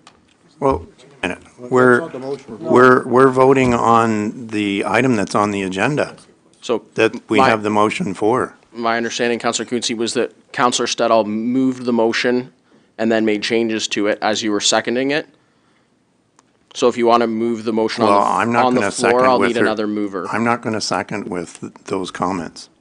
So the motion on the floor is that the report be received, but there be an amendment to where the funds are allocated for the surplus for 2023, with 510,000 going to the land reserve fund, and the balance of $390,000 going to a tax rate stabilization. That's the amendment that I'm asking for, and I need a seconder for that. I'll second that, Your Worship. Okay, Councillor Boyce seconds the motion, so the motion's on the floor. Okay, are you clear? Mr. Mayor. Question? Yeah. So the funds that you're proposing to go to the tax rate stabilization fund, but the City of Quinte West already has a tax rate stabilization fund. Is that not correct, Mr. Denowden? Yeah, there is a tax rate stabilization fund. Right now, the money in that fund is going to be earmarked this year for the air show, and so the fund is expected to be at zero by the end of the year. Thanks. Okay, Councillor Card. Thank you, Your Worship, and through you to Director Denowden. Did you have an up-to-date figure? What is the current drawdown on capital reserves for this year in terms of, like, I understand we had the operating surplus, but what was the drawdown for capital reserves? Like, what did we go over budget on that? So I'm not sure if I get the question exactly, but I know out of the $78 million in reserves that's reported in the report here at year end, $22 million is committed, both with carry forward and new capital projects. So we have about $22 million in committed reserve funds for capital. Maybe ask your question again if I didn't answer. I meant the capital reserve funds that we have. Was there a drawdown of those? Was the balance of those higher or lower than the previous? Like, did they end up lower or higher at the end of fiscal 2023? It looks like we were $1 million lower than we were in 2022. Okay, and are some of those accounts to the point that they need to be replenished and that will have to come out of the general levy, or is that the situation with some of those? Yeah, correct, yeah. Similar to when we talked last fall, I know there's a lot during the budget process on the long-term financial planning. The balance of that capital reserves is obviously important for the financial sustainability of the asset management plan and the infrastructure deficit that we're trying to address in terms of doing enough roads every year that we need to replace. So yeah, that the fund at a balance of 18 million, I think most of that is committed to capital projects. It needs to be higher if we want to address the service level of the capital roads. Because I'm fine with putting it in a stabilization fund. I guess it's just as long if some of those capital reserve funds are getting so low that we're saving 0.5% on the levies. We have the stabilization fund rather than having it allocated to capital reserve fund. What we owe that 0.5% from the levy to that to get it up to our acceptable threshold as recommended, then it's kind of just the same thing. But I'm open to a stabilization fund. I just wanted to check with that. Yeah, maybe if I can just add to that comment too. Since the budget was approved in January, council has already approved, I think it was an additional $212,000 for Second Duggy Hill Road. So we as council often dip into the capital reserves throughout the year when projects come in over budget or additional projects come in that weren't planned. Councillor O'Neill. Thank you, Mr. Mayor. Through you to the director. It's my understanding this won't change the assets of the city at all, but if it goes to a tax rate stabilization fund, we can use it for whatever we want.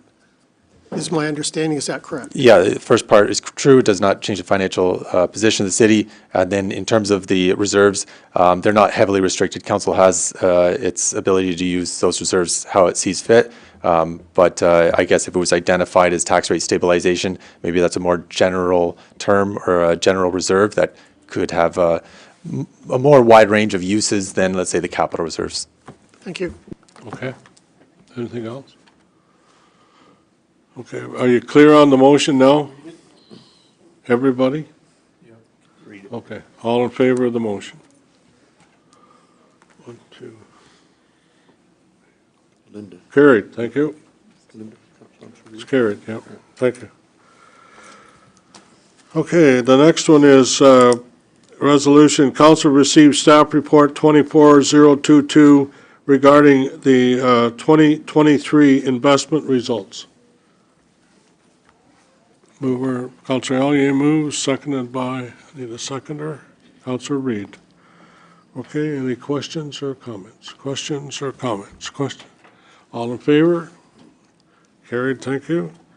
Next one is by Melanie Macer, Manager of Purchasing and Risk Management, regarding overview of 2023 insurance and risk management and 2024 Quarter 1 insurance and risk plan update be received.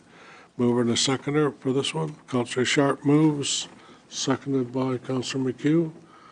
Any questions or comments? All in favor? Carried, thank you.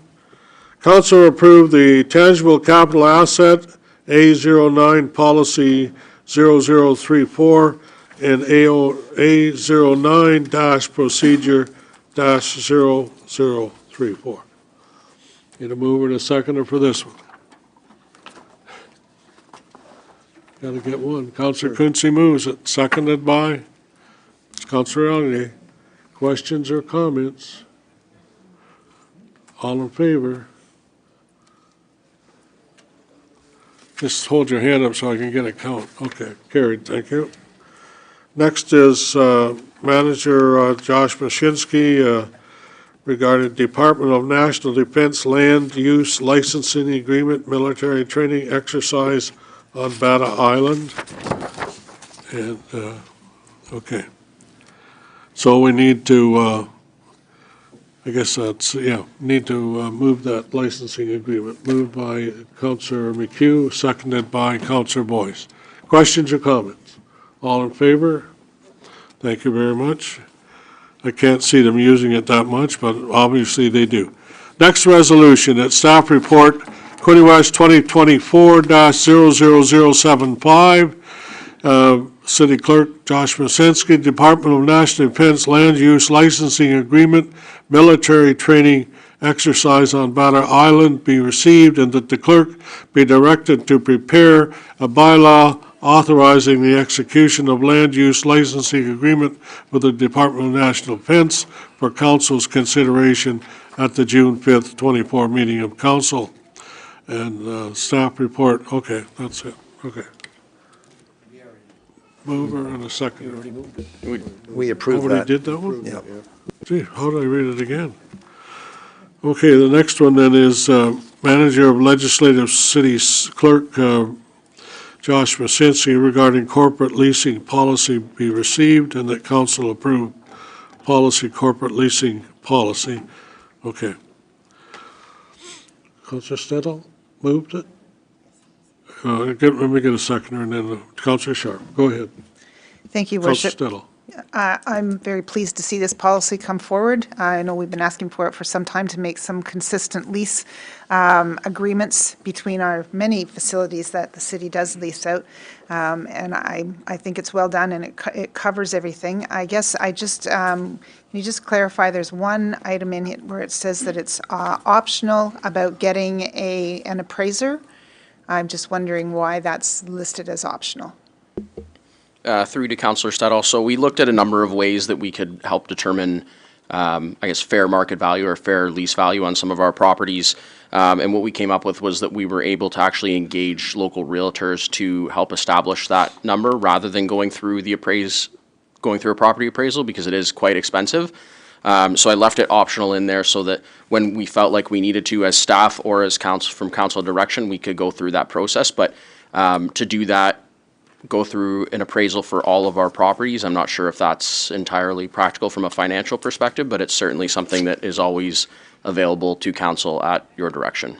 Okay, thank you very much. Councilor O'Neill. Thank you, Mr. Mayor.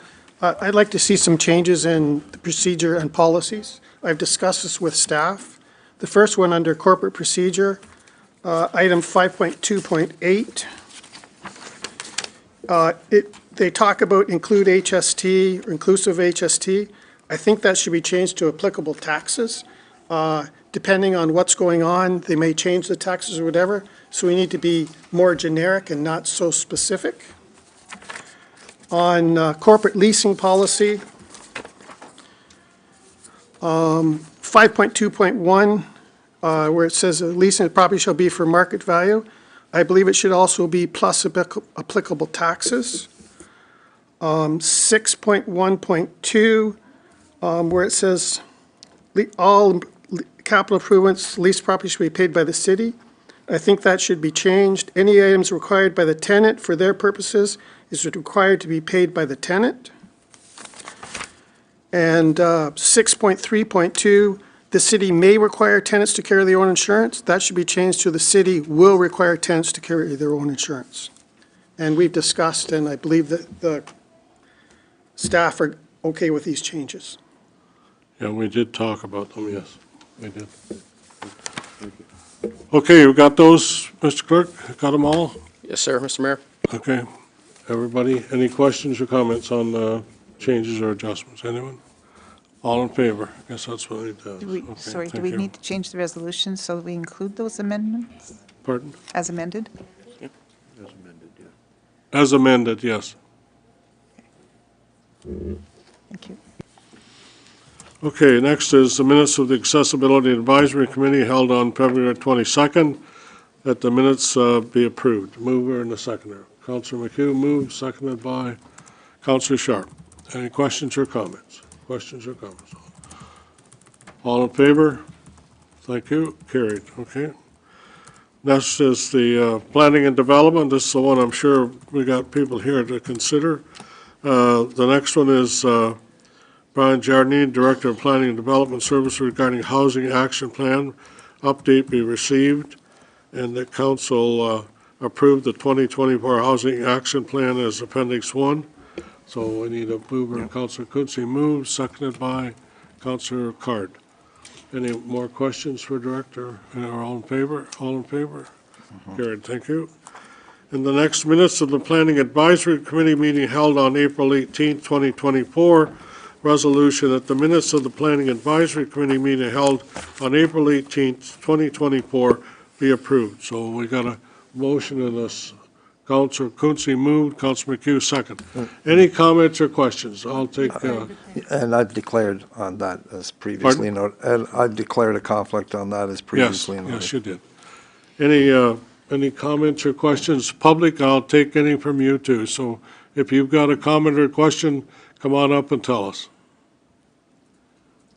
Now's the time. I have a couple questions, and I don't know if we have St. Leonard's here to speak, but I'm kind of confused. Your Now, name and address, please. Many of the staff reports Name and say- address, please. Oh, sorry, Susan Foster, 228 Leicester. Thank you. Okay, many say, in the report, you state that there's 4 to 10 in a group home and 4 to 10 in the emergency. If St. Leonard's is only going to have 4 permanent, does that mean there can be kind of a layover on the emergency and we could have 16? No, 10, Is the maximum for the emergency portion? no, for the whole house. Oh, for the whole thing. Okay, I wondered, when you read it, it says 10 each. And these are these local? So it'll always be. Direct the questions this way, so my hearing is not that good, and Oh, I'm I'm sorry. sorry. I just need the mic, that's my problem. Oh, I'm sorry. Well, she did answer some of my questions. Well, that's fine, I don't mind her answering, but just make sure everybody else here That you hears. can hear me as well, I'm sorry. Mr. Mayor, can I make a suggestion? Mr. Mayor? Yeah. Can we have Kelly go and use the microphone at the end of the desk so she can answer questions that everybody can hear? Kelly, can you do that? Yes, we have a portable mic that you can use, or you can come up and sit at the table. That's fine. Right over there, yeah, and you can use that mic right there. How's that? Thank you, Mr. Okay. Mayor. Thank you. Thank you. Okay, so the 6 people in the emergency shelter, these people aren't going to be obviously forced to stay there. And you will not be responsible for them when they come and go at any point in time, and they're off their property, they're no longer your responsibility, correct? Our plan is to take them, pick them up, bring them. They'll spend the night, they'll have a shower, possibly something to eat, a sleep, and then we'll take them back to town in the morning. Into town, where? Like wherever the neutral pickup, we haven't decided, but we'd like to find a place in Trenton that we can do pickups and drop-off. Okay, now also you had mentioned fencing. Will that still be going up? We sure hope we can find funding for a fence, but yes, it's, I'm getting quotes now, so. And, okay, so, and would it be an enclosed fence? Yep. Or where, you know, they can't honestly see on the back properties? I mean, obviously, we are gonna have people who smoke, whatever. I mean, pot is legal, they could be out back. I mean, the people in the background are going to want to see that. Right. So it will be a closed fence. I'm having a Welsh's fencing come to help figure out what makes best sense. But yes, we would try to enclose it the best we could. Obviously, it's a dollar, always about the dollar. We're not for profit, we just kind of do the best we can with. Okay, and you also said, now I know staff is an issue, as far as mental addictions, everything. And we know in all the hospitals, we do not have staff, we don't have nurses, we don't have doctors. How do you propose that you'll be able to keep these positions filled? And if you can't fill them, who oversees it? Will you be overseeing how the home is run? Well, first of all, I don't think anybody can absolutely say that they can get all the staffing they need, but they'll do their best to get it. Yes, they will. Now, I'm not going to oversee it, but if there is an issue and it's legal or they're breaking the law, we'll have people that'll respond appropriately, yes.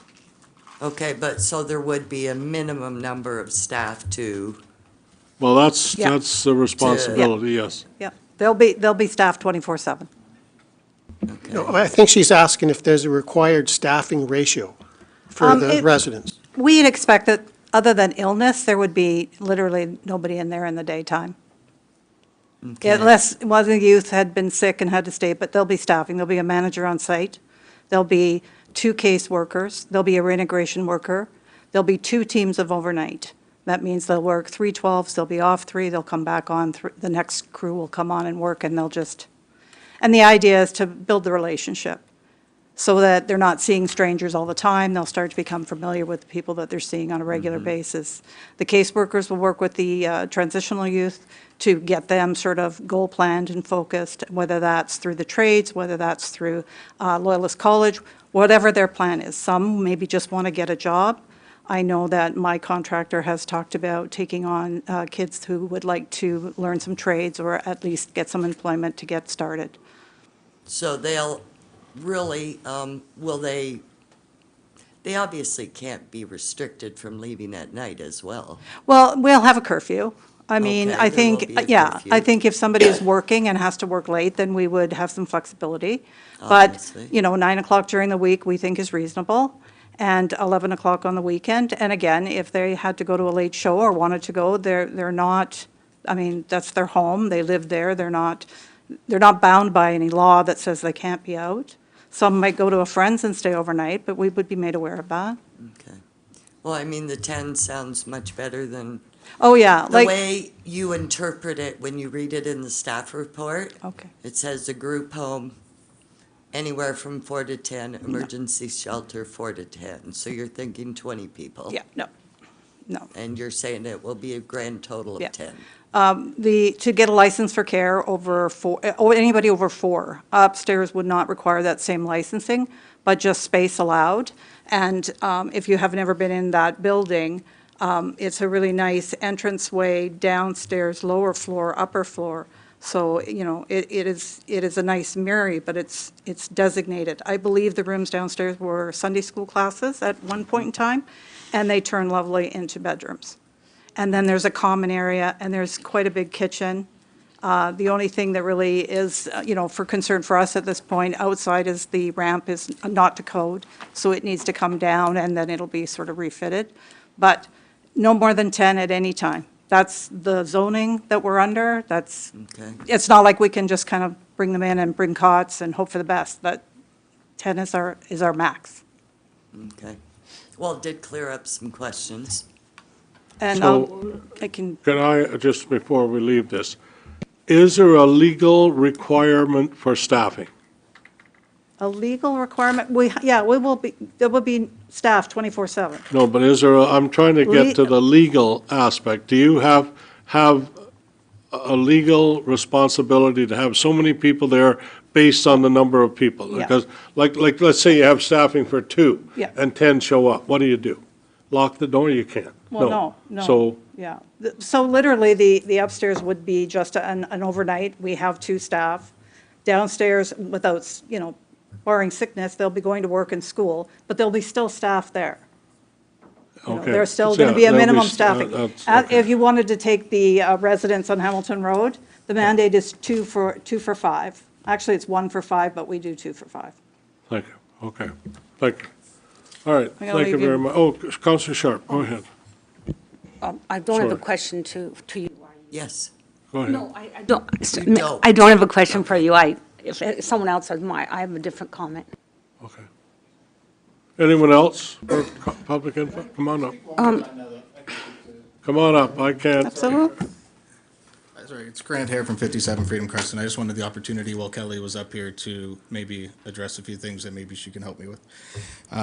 Because some of the bigger areas of my concern, at the last meeting, you did mention that in terms of criminal records, there was no way for you to be able to fully research everybody and understand who they are coming in, correct? That was kind of near the end of the meeting, if I'm not mistaken. I'm not sure that that's what I said, but if that's how you interpret it. I mean, when we go to vet the people who are being downstairs, we would have a referral source. We're hoping that this will come by, way of a CAS. It might come way of, I'm not sure exactly who those people might be, but we would then hopefully establish a group that would help to vet that youth. Obviously, we have a goal. And you know what, if you don't fit the goal, it's probably not going to work. The idea is that they're finished school, or they're almost finished school, or they have a trade focus, or the idea is to get them settled and moved forward so that it kind of moves. Now, some people will be slower, some people will obviously move faster through, but they're on a goal. So when we talk about, alcohol and drugs and everything like that, I don't see that as a fit if your trajectory is to move forward and to independence. So you wouldn't take in homeless youth that just need a place to stay for the night? Well, You wouldn't do that? The upstairs emergency bed, in my head. And that's all I'm yeah. referring to is the So upstairs. upstairs, yes, I'm thinking that if somebody was, I'm kind of thinking winter. There has been many cases where it's been below and we're opening up the warming centers and different, and they're not allowed to sleep. Because Just back to the question, would you take a homeless youth in that they just would still needed be a place to vetted, sleep? they would still be vetted through. Okay, so they're not necessarily on a trajectory of transition, they're just, that you would. Just so asleep You could and still be taking in people on a nightly basis that maybe aren't on that trajectory of going to Right. school or bettering Right. themselves in their community. Right. Now, you said you do have transportation that you plan on setting up to locations. Is this something they're forced to take to leave the community? No, or- no. So they can freely They sit cannot around come in up our here. neighborhood until you No, take no, them back in the no, evening? they're leaving. Or- They're leaving in the morning. And they're picked up at night. If they don't want to be there, they won't be picked up or dropped So off. do you have any daytime services for these youth if they don't go to school or don't work and need a place just to be safe? Do you have daytime resources for them? Well, that's not, it will be up to them. We can find them resources. No, I mean, like on site, or are you kicking them out in the morning? No, we'll make sure that if they have to see a doctor, if they have any immediate I concerns or understand, issues. but if they don't need to go anywhere and they don't have anywhere to go, are you keeping them or are you kicking them out in the morning? We're assuming they want to be in the community. Why is this such a hard question? Well, because I mean, I don't know the person that you're speaking of. I Anybody, can't any get, youth, homeless youth that you're bringing in, At this are you point, kicking no. them out in the morning, or are they able to stay? no, they're during not, the they're day? not staying in the day. Okay, so then at that point, they can then encamp outside in No, the community no. until the evening when you'll No, take them back. no.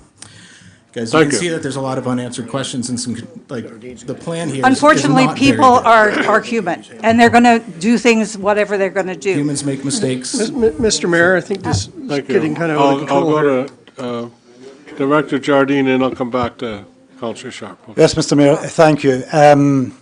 Obviously, this is an unusual way to have this discourse. I would just like to remind the council that this is a recommendation coming forward from the Planning Committee. The application was made for a rezoning. It's a land use planning application. And I spoke to this at the Planning Committee, so for those that are on Planning Committee, under any land use planning application, we deal with, as the name would suggest, the land use. The land use here is a residential land use. It's in a residential neighbourhood, and from a planning perspective, that's a fit. Now, I understand that the concerns of the community are around the perceived or potential behaviours of the people that are residing in this home. But we don't consider that under planning legislation. There's no place for that in planning legislation. We deal with the land use. I would also kind of make the comment, probably slightly kind of offline, that we don't control the individuals or necessarily the behaviours until they happen of individuals in any community, any residential community or on any residential street. We don't vet people before they move into a subdivision. We don't do anything of that nature. I've just stressed to the committee this is a land use planning application. The application is for zoning, and it doesn't delve into, from the planning standpoint, it doesn't delve into the behaviours of individuals. Thank you. Thank you. Councillor Sharp. Thank you. Through you, Mr. Mayor, I wanted to speak to the recommendation in the planning minutes. The recommendation is to approve. I do not sit on the planning committee. I watched and observed both of the planning meetings where there was extensive consultation and public information, lots of reports. And I've done some homework myself, and yes, I've heard from residents, and I've paid attention. But what I did do further, and looking at the needs of the community and the youth, there is a great need to assist them. There's youth that are abused, youth that just need a place to stay and be warm, so they can be stronger, get opportunity, and change their life in some ways, and others just to have a little family, I'll call it. So I went and I spent time with Ms. Nolan, and I know that visited and toured the site, the neighborhood area, which I did know the neighborhood, and I encourage anyone to go and have that opportunity, because I know Ms. Nolan and her staff would accommodate that. There are staff there. That's the location, I think, in terms of the green space and the separation with the parking lot and the, certainly, maybe a fence. But this is a program that we need. And this is the agency that I believe that can do it, because they're trained with youth. This is what they do. And if they can't, then I don't know where we'd be able to have the resources like this. So I just wanted to speak to the minutes, because, I knew there were concerns, and I thought, well, I can put my hand up, but I just want you to know, I stand by this, and I wish them well, and I am with the neighborhood. And I hope that they are a neighbor, and I hope we all work together. Thank you very much. Thank you. Okay. Mr. Mayor. Councillor Quinte. I just want to echo Councillor Sharp's comments and also add that Hastings County also believes in this operation, and I did mention at the planning meeting that they provided $1 million to St. Leonard's to get this project up and running, and this property was on the open market and had been on the open market for I really don't know how long, but it was a property that went up for sale, And Miss Nolan and her St. Leonard's team, I'm sure did research and found that that here we have a building. If you take the steeple off the roof of it, it looks, you know, like a large bungalow. I supported this from the beginning. I did take the time to talk to Miss Nolan on the telephone. This is a couple of months ago now, or however long it was, and she answered all my questions. And as Director Jardine mentioned, this building is going to be used for residential purposes. It's zoned residential, and I believe we need to go forward. If other issues occur, well, there's all sorts of services that anybody has access to, police, ambulance, fire, to handle whatever emergencies may occur. But I don't foresee that going to be a problem. Anyways, thanks very much, you. and thanks, Councillor Sharp. Anyone else? Any other public? Come on up. Come on up. Roseanne Amiot, and I'm from 205 Leicester Road. I live kitty corner to the Church. Well, it was. In Your Worship, in trying to speak with Mr. Jardine, he says it's zoned for residential, and yes, it is. And it is zoned for a group home, but it is not. And that is the reason that we're here, is for this amendment to that rezoning to be a warming center or an emergency beds. When your clients leave in the morning, or they come in and say, well, I've been here before, I know where to go to get a warm bed, and they are turned away because they haven't been referred, they're wandering around our neighborhood with no warm place to stay. And you can't provide us any kind of securities that says what they're going to do. If they leave, that's great, but they're not on a bus system, so they can't even get on a bus. I'm sorry, that's my, thank you. Well, just let me, I'll come to you. I'll just answer your question. The bus system that we operate is Quinte Transit, is what it's called. And you can call and they will arrange to pick you up. So if there was someone there and there was a specific place they had to go and Quinte Transit can get them there, they can use that service. It'll cost, but it can be done. And if it's, if it's used on a, I guess you'd say a regular basis, that's even better, because that helps all of us. And then, as we've already stated, many people are maybe not knowing where they should go and what they should be doing, but we want to encourage them to get in the right direction. So thank you. Anybody else? Come on up. Come on up.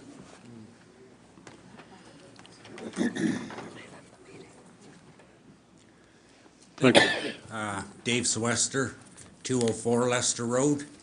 My question is, are any of these kids going to be driving?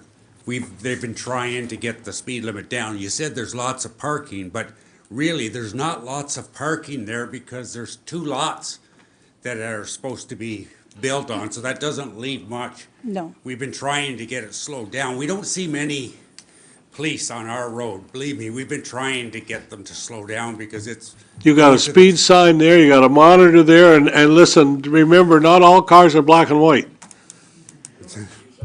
Yeah, don't, be careful what you ask for, because, yeah, you and I are perfect drivers, except that pedal sometimes. Never had a speeding ticket in my life. Well, don't, touch wood, sir. Yeah, I haven't had one in quite a while, but that doesn't mean I'm not eligible. I know, but we've been trying to get it down because they race down our street, Leicester Road. Well, And listen, I'm afraid that if they built them 2 houses, you're not gonna have much parking for them. Yeah, the line draw says we have a parking for 11. I question that there would be that many anyway. Okay. But I can't tell you with all certainty somebody would drive or they wouldn't drive. Okay, I was but- just wondering but how many we cars would- would yeah. the streets be full in the No, winter because no, you got your worker no, cars yeah, there, and yeah. if you got 10 people in there for some reason that drove at that Yeah. time. I don't see that being For an the issue. issue, just a matter of figuring out where best park to stay off the road. Thank you. No problem. Thank you. Anyone else? Come on up. Come on up. Thank you very much. Sean Adams, 31 Ridgeview Lane. So my question to you is, what risk mitigation steps or processes do you have in place when you have a client that probably has a very concerning criminal record or might potentially be a threat or a danger to the community? What's going to be done to prevent less harm or less injury? I'm not sure they would fit our program the way you're speaking. Now, if somebody just totally lied and fooled everybody and came and then acted up, we would call the police. Okay. So is there an alert that would go out to the community? For instance, recently in our community, we had OPP involved for an event, and because we're such a tight-knit community and everybody knows everybody, we're hearing police dogs, we're hearing cars, we know something's up, but nobody really knows what's going on, but everybody's concerned. So in a quiet neighborhood like that stands now, and feeling very, very safe in that neighborhood as a military community as well, mostly, predominantly, how would we get that message out? Is it only through police? At what point will police get involved? Like, I want to know what steps you, as an organization, St. Lawrence, has in place for risk mitigation of this stuff. Because I'm hearing a lot of questions, and I'm hearing a lot, not so much of firm or positive answers as to what the plan is, or for instance, the question was asked, if somebody shows up and they are turned away, how do they get home? Yes, they call Quinte West Transportation or whatnot. What if they don't have a cell phone? What if they don't want to comply with that? Like, do you understand what I'm saying? So we really want to see what is the plan here. A lot of this, and to your worship as well, I want to bring this up in the planning committee as well, is the signage is very, very poor. You really need to have your glasses on to see when there's amendments. It's a military community. I know notices were sent out to people through mail. Lots of people were probably posted or in between postings, so probably that's why there wasn't a response to that. So I think the demographic needs to be factored in when these decisions are being made and when the call out for comments or feedback is being solicited. So I think that's part of this as well. Even currently, when you drive down that street or you walk down that street right now, it says St. Joseph's, right? Or No, St. St. Leonard's. St. Leonard's. Yeah. And then it also has a church sign on it. So it's like Yeah. kind of, what is it? What's going on here? Again, it's sort of not clear as to what's going on. And I feel, this is my impression, mine only, I think, which is shared by the neighborhood, it's a lot of, it almost seems deceitful, allow me to say that. It's like we're not being told exactly what's going on, and it's like it's not a concrete plan, it's like a growing plan, and that's very, very concerning. That's an issue. And so we're gonna be in a neighborhood, if somebody's kicked out, let's say middle of winter, and it's minus 23, and they don't have a place to stay, so we have to watch this person, we're human, we have feelings, we have heart, and we're watching all these people throughout the community, or maybe one or two only, that's wandering the neighborhood and got nowhere to stay, because maybe, let's say, you're at your maximum allowed, that might be there, or maybe they think they can go back there, because if you have repeat clients, maybe they think, well, I got kicked out of the place that I was staying at now, I'll just go back to St. Leonard's. Yeah. Do you know what I'm No, saying? So there's a lot yeah. of unknowns and a lot of uncertainties. The community engagement is missing here massively for such a big project. Then my last question to the council as well, what would you do if this was in your neighborhood? If I came next week and said, okay, I'm going to introduce this type of facility and it's next door to you, would you feel the same way? I highly doubt it. I can't say for sure, but I highly doubt that you would be in such support. But that might be something somebody might want to experiment with in the future to see how that goes. It's not about not caring for young people, absolutely not. But I also know that myself personally, I would not be caught downtown Belleville Not if you paid me $1 million. I went into a bank machine one night and was followed in there, and I very quickly left there. And I used to walk there at 2, 3, 4 in the morning. It didn't matter. It didn't matter. So regardless of having good wishes for people who are in recovery or people who are dealing with recovery issues, or I worked in a criminal system, so I know how this goes. We all want to wish the best for everybody, but that's not real life. Addiction is not a matter of saying, well, we've got safe supply and we've got this and this is guaranteed to work. It doesn't work that way. And it's the same thing with delinquent or youth that are in trouble with the law. Yes, we all want them to do well, but we also have to acknowledge that that's not always the way it turns out. We got a community with little kids. We have people who are suffering from PTSD, which the military often does not give the attention it needs. So they feel safe in that community. Now we're disturbing that. There's a lot. And then, so my last question to you, I could keep going on, to be honest with you. I won't bore everybody. No, and I just want to be clear that I wish I had an answer for everything, but unfortunately, we don't have that body to tell you about. They're not, we're trying to make a place where people are growing and learning and moving on. We keep rolling back that we're just bringing criminals up the road, which is not the intention of the program. Youth in CAS care age out at 18. They maybe don't have the skill, maybe they're not ready, maybe they haven't decided, but they're on a sort of a timeline. Maybe there is somebody who needs to have a place to live to get organized. It could be many situations. Would I put anyone out in the winter, even in the worst situation? Yes, but I would make sure that they land safely somewhere. It's a warm handoff. I would never put somebody on the road and leave them there to fend for themselves. They may not be a fit for our program, but we'll move them on in a way that they're taken care of. I would never drop anybody on the road. The problem is that people feel that they can bypass the system of the rules. So if I say, okay, you're here, and to make the neighborhood happy, I'll take you in, then that is the door that opens that says, well, we can just show up, and that's not the way it's going to happen. We're going to be very clear about the rules and how you get there. And again, you want to be here. This is not us forcing anybody to be anywhere. So they're on a goal, and their path is to be moving forward. If they're not moving forward, then maybe this isn't ready for them yet. Again, I have about 30 pages of policy. This project has 5 years in the making. We didn't think it up yesterday. And maybe the part about having the engagement, when we saw it was zoned for the group home and the residential, maybe we just thought that was expected. It's not something a family home somebody was moving into. So, and I will absolutely keep you all engaged. I will, we will have a committee. We'll build the neighborhood. I want you to know I'm going to be a great neighbor. I promise you that. So I guess my question back to you, or feedback from that, is you're not always going to be at that location. You're going to have employees that are there, right? Yeah. So you can't be there and everywhere Yeah. else. So even though you're saying that, we have to be sure that the staff that's working there that are following that as well.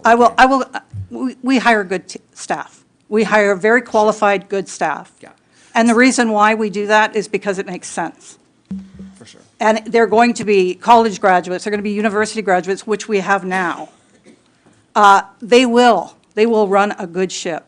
And they're trained in dealing with these Escalating specific behaviors. demographics Yeah. that present. Yeah. In concern, let's be honest here, we have an epidemic. It's well known in Canada, maybe worldwide.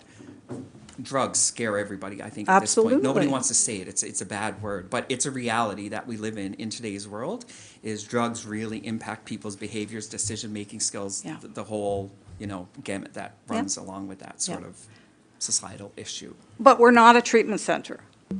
Understood. And but we also know that our people come limits. with those issues, Yeah. though, typically. Not typically, I shouldn't say typically, but Yeah. it's common knowledge that people will come with those issues Absolutely. in connection with legal stuff. Well, and also Okay. with trauma. Thank you know, And with trauma. And again, you know what?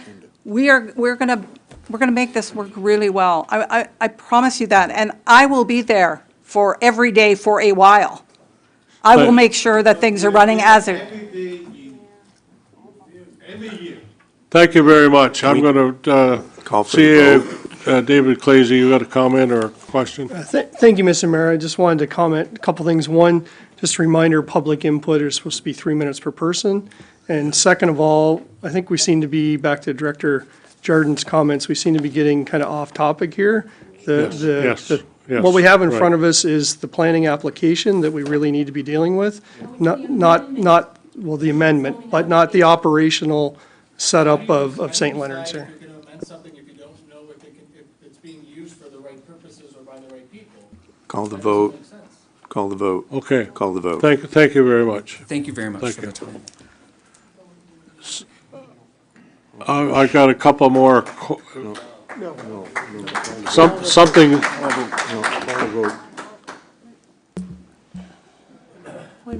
Thank you. I don't think this is public input. I think the council have decided how they're going to vote. All right, You need to let's- call the vote Okay. right now. We'll listen to this gentleman. Go ahead. We've had public input. Go ahead. We've made our decision. Go ahead, But thank it's you. public input that's being ignored. I mean, let's call a spade here. You I- have a whole I don't think community I'm that's ignoring you. I extremely- think I'm listening to you. Well, But okay, I'm just saying, listening, this but- is not the way that this meeting should be run. Go ahead. Go ahead, thank you. So I have a couple concerns, and I apologize, I was here at the beginning of the meeting, I had to leave, I was listening to it online, and I got a little bit worked up, so I decided to come back. There's a couple things that I heard in the answers to the questions that really gave me a little bit of concern, and one was, the style of the answer was, hopefully, we plan to have a process in place to vet the clients of this program. And that, to me, does not sound like a firm, in-place way. And when we talk about people not being a good fit, that sounds like that's going to be realized after the fact and not before the fact. My biggest concern with all of that is these clients that come into your program will then be released during the day. And I have experience with this. I'm a military member as well. I'm 50 Ridgeview Lane, by the way. I was on Vancouver Island, and right down the street from our house, there was a hotel that got turned into a underprivileged housing project. And immediately, crime went up in our neighborhood, housing values went down. We could not even leave our cars locked anymore because they would bust a window and cause thousands of dollars damage to steal 50 cents out of a cup holder. And this was from people who were there at night, but during the day were released out into the community. These people don't have vehicles. They don't have the means to get around. So your bike gets stolen, your lawnmower, anything they can sell to make money gets stolen out of your yard because they have nowhere else to go and nothing to do. We are instituting a half measure by giving these people this place to stay at night, but then asking them to please fill their daytime hours with something else. And that is something else is being loose in our neighborhoods for people who unfortunately have not made the best decisions in life and will continue to not make the best decisions in life in our neighborhood. So although I've heard a lot of comments saying this is a great program, this is something Quinte West needs, we need to be concerned for these people, well, we know all too well what the answer to this is. So a long-winded intro to my question, what is council going to do 6 months from now when we see this, if we see this? We don't know for sure, but if crime rate does go up, if everything that we've expressed as our concerns are becoming materialized, what are you going to do for us, the citizens of Quinte West, who are now dealing with this? Well, first of all, we'll use our OPP officers and our detachment commander if there are legal issues that are happening. And if we can't control them, then we've got to look at what we've done and how we've done it and what we need to do to make it right. That's where we would Is there a have. course of action where this program would get turned off, or once it's turned on, are we stuck with it? I can't say it'll be turned off. No, I can't, because she's trying to answer questions that are hypothetical. I don't know who's going to be there any more than you do. And so let's hope that whoever uses the service is somebody that's looking for help and they can help them. That's what I think, cherish in life, is that we try to help people move forward, not continue with the addiction or the drugs or whatever. Has council examined case studies of where a similar home was put into a neighborhood similar to ours to see what the impacts were? I don't know whether I have or who has, but I've had experience with them, yes, in my lifetime.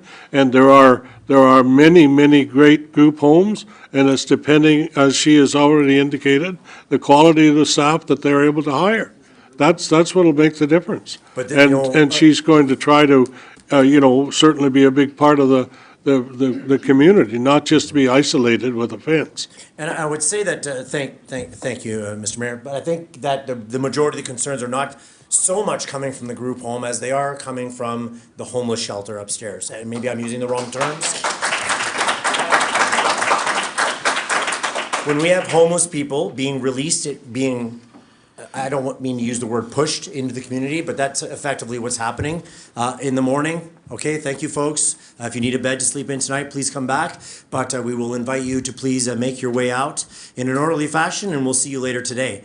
While those people are now walking around loose in our neighborhood, and we've seen it, I've seen it, we know exactly what happens with homeless people who are underprivileged, do not have the resources, the education, in most cases. They result to making bad decisions and putting our neighborhood in danger. And that's, I don't know what more I can say about that. It's not hypothetical. It's been proven time and time again. Homeless people will resort to doing bad things.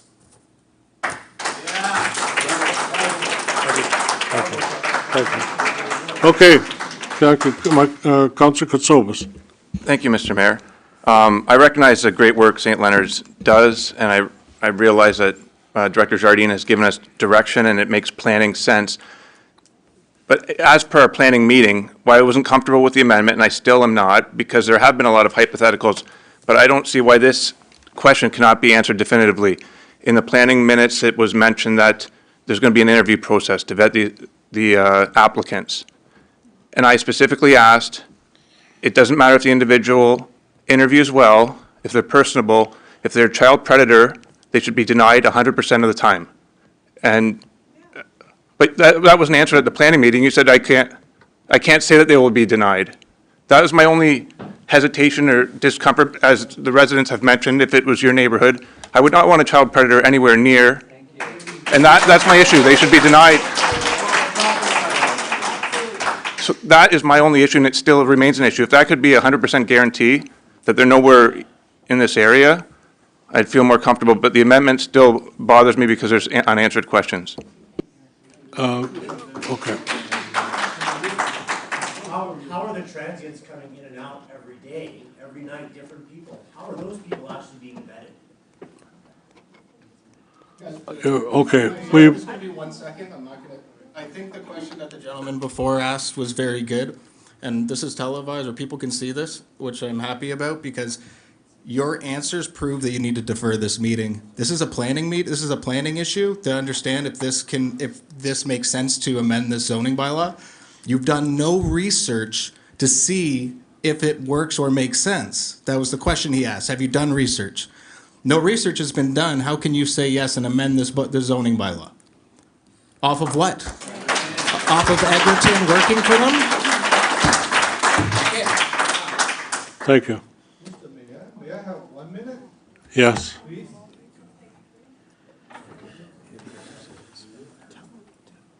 Good evening, ladies and gentlemen. Nice to see you. My name is Qi Jinbiao. I live in 163 Leicester Road. I don't have a question for you because I have a question for the commander over there. May I ask you a question? Ma'am, I have two twin boys, 6 years old. If someone approached them, what is the definition of self-defense to protect my younger son? That's my biggest concern.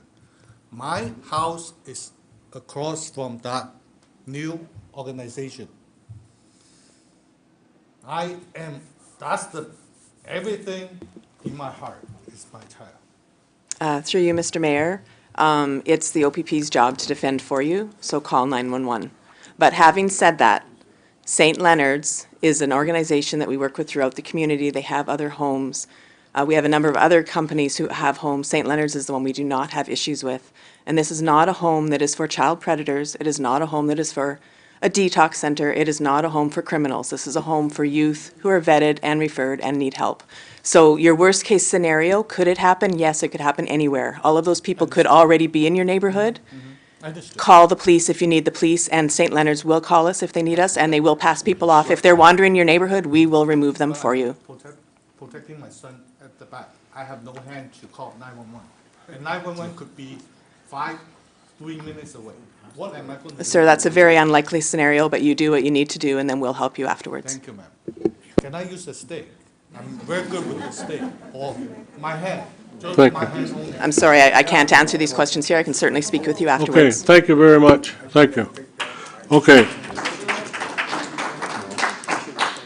Call for the vote, Mr. The Mayor. minutes of the Planning Advisory Committee meeting, I need a mover and a seconder for these minutes, please. Got them? Okay, all right, I need, all in favor of the minutes, thank you. Carried, thank you very much, okay.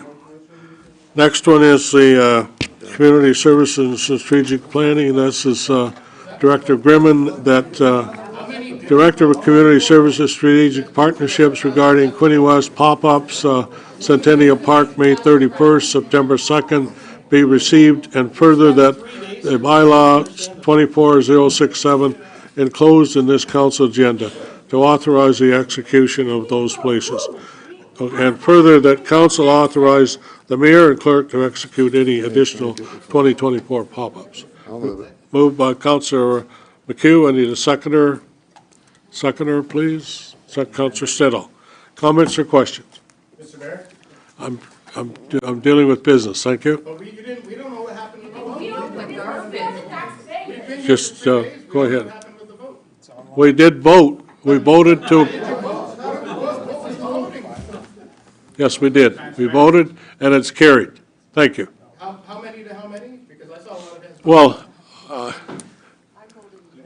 put up your hands if you voted for the approval of the planning minutes, please. 6 to 6? Are you breaking it, Mr. Mayor? One individual's not allowed to vote. One's not allowed to vote. Or carried. I counted 6. 6, right? 8 against 6. And then Councilor Boyce extended, yeah, pecuniary interest, so 6 carries.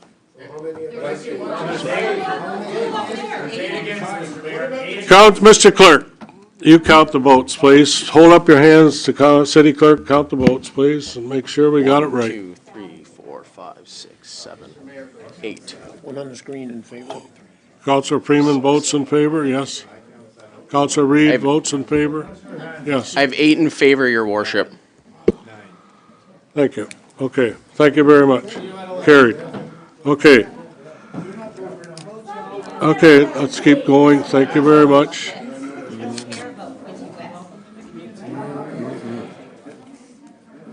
So the next one is further that council authorize the mayor and clerk, and all in favor of that one? Thank you. Carried, thank you. Resolution, the next one is Public Works, that staff,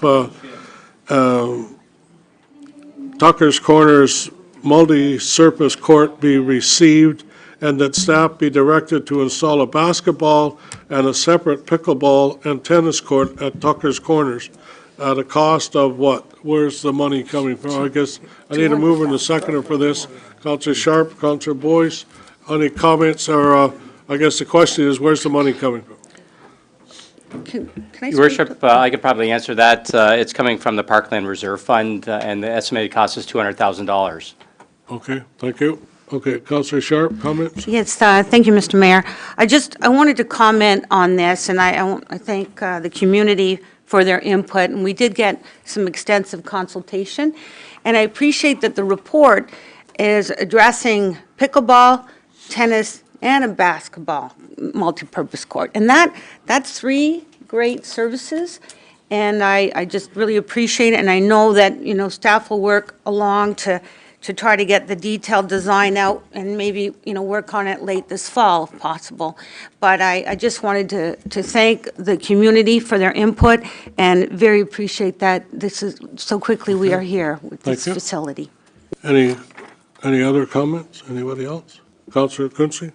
Yes, I agree. This is an exciting project, and I very much hope that we can make this happen. So I'm really hoping that the court surface is in great condition, so Mr. Angelo can go ahead and make the world a better place. Okay, all right. You good? Mr. Clerk, you good? Yeah, we just need a vote on it, Mr. Mayor. All in favor? All in favor? Carried, thank you. Correspondence from Doug Couture, Jerry Lynn Thomas, Executive Librarian, I guess you'd say. Okay. Oh, my goodness. Yeah. Just read whereas.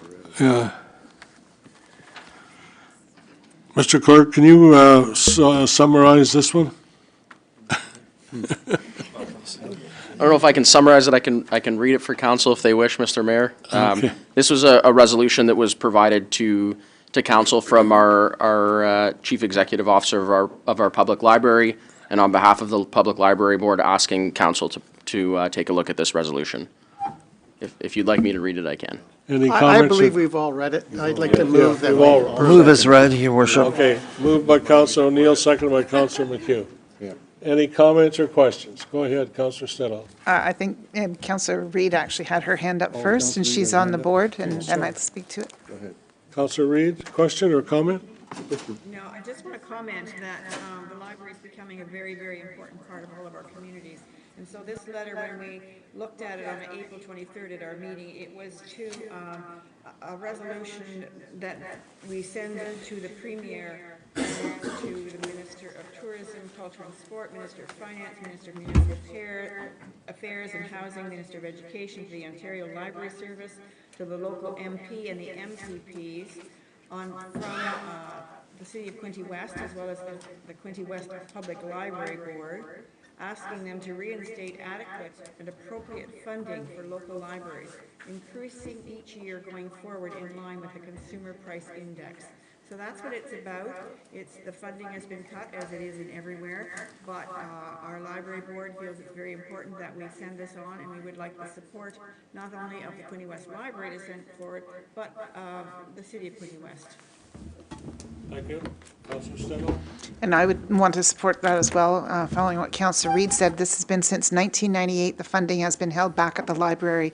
The province is well overdue to take a look at this formula and to try to get this money, so I would support it. It's definitely been overlooked for years. I don't remember receiving funding. It's not much. Director Denoud might be able to tell you how much it is, but it's not very much at all. Okay. All in favor, we'll send it off gladly, willingly, and graciously. Thank you. Carried. Council proclaimed May the 13th to the 20th as Fallen Dafa Week in the city of Quinte West. Moved by Councilor, I'm going to move it a seconder for this one. Councilor Freeman, are you moving? I'll second. Okay. Councilor Freeman moves, second by Councilor McHugh. Questions or comments? We're not hearing you, Mr. Mayor. Oh, sorry. No wonder you didn't answer, you couldn't hear me, I'm sorry. Yeah, okay, so, all in favor of I need to see the hands, thank you. Okay, carried, thank you. Okay, the next one is, the council proclaimed May the 16th, 2024 as Global Accessibility Awareness Day in the city of Quinte West. Moving a seconder, Councillor Katsoulis moved, seconded by Councillor Sharp. Okay, any comments or questions? All in favor? Thank you very much. And the next one is the council proclaimed May the 26th to June 1st as National Accessibility Week in the city of Quinte West. And further, that council recognized Wednesday, May 29th as Red Shirt Day of Action for Accessibility and Inclusion. Okay, do I need a mover for this one? Mover, Councillor Elliott, second by Councillor Boyd. Councillor Boyce, any comments or questions? Comments or questions? All in favor? Carried, thank you.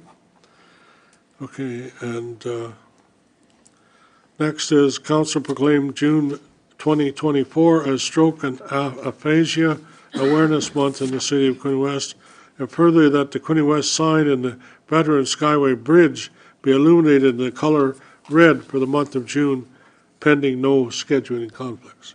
Mover and a seconder for this one, please. Councilor Reid moves, second by Councilor Freeman. Any further comments or questions? Anyone? All in favor? Thank you. The next one is okay. Resolution that the council proclaim October the 9th as World PANS Pediatric Acute Onset Neuropsychiatric Syndrome, and that the neuropsychiatric disorder associated with this Awareness Day in the city of Quinte West, and further that the Quinte West sign in the Veterans Skyway Bridge be illuminated in the color red on October 9th, pending the scheduling conflicts. Moved by Councilor McHugh, second by Councilor Armstrong. Comments or questions? All in favor? Carried, thank you. And next is correspondence, printed and non-printed. I need a mover for printed and non-printed. Councilor McHugh moved, seconded by Councilor Elliott. Questions or comments on any of the? All in favor? Thank you. Okay. Next, we're under new business. Under new business. Okay, Councilor Stedall, you have a motion, please, for under new believe we business. already I'd like dealt to, I'd like to have Councilor Stedall present her motion, so I would ask that we suspend the rules so that we can. Are we already Sir, done? we did We that. all done with it? Yeah, we did that Okay, earlier. all right, It's already- okay, that's even better. Want me to read Okay, it so, again? you want to make any more comments on it? Train 654, 1, 2, 41? Thank you very much for the support. good? That's my comment. Is it Thank going to you. stop tomorrow? No, no. No, I don't think so, but, okay, thank you, that's good, that's good. Any, anything else under new business, other business, I guess I should say, anything under other business, anyone? Okay, so, let's say bylaws, be read a first, second, and third time. Moved by Your Councilor Worship, can you McHugh, take out seconded by- 069 as a separate Yeah, vote? yeah, okay. Thank you. You said 069, but that's, Oh, yeah. yeah, that's all. He doesn't vote on this one, that's all. Okay, so, we need to carry on the bylaws. All in favor of the bylaws? That's what I need to see. Thank you, carried, okay. And, the next is the confirmation bylaw for the council, bylaw 24-072 for May 15th council meeting. Be read a first, second, and third time. Mover and a seconder. Mover, Councilor Armstrong, Councilor McHugh. Anyone disagree? The next one is adjournment. Need two for adjournment. Two for adjournment. Councilor Reid, Councilor Sharp. Okay, thank you very much, ladies and gentlemen. Thank you. Thank you.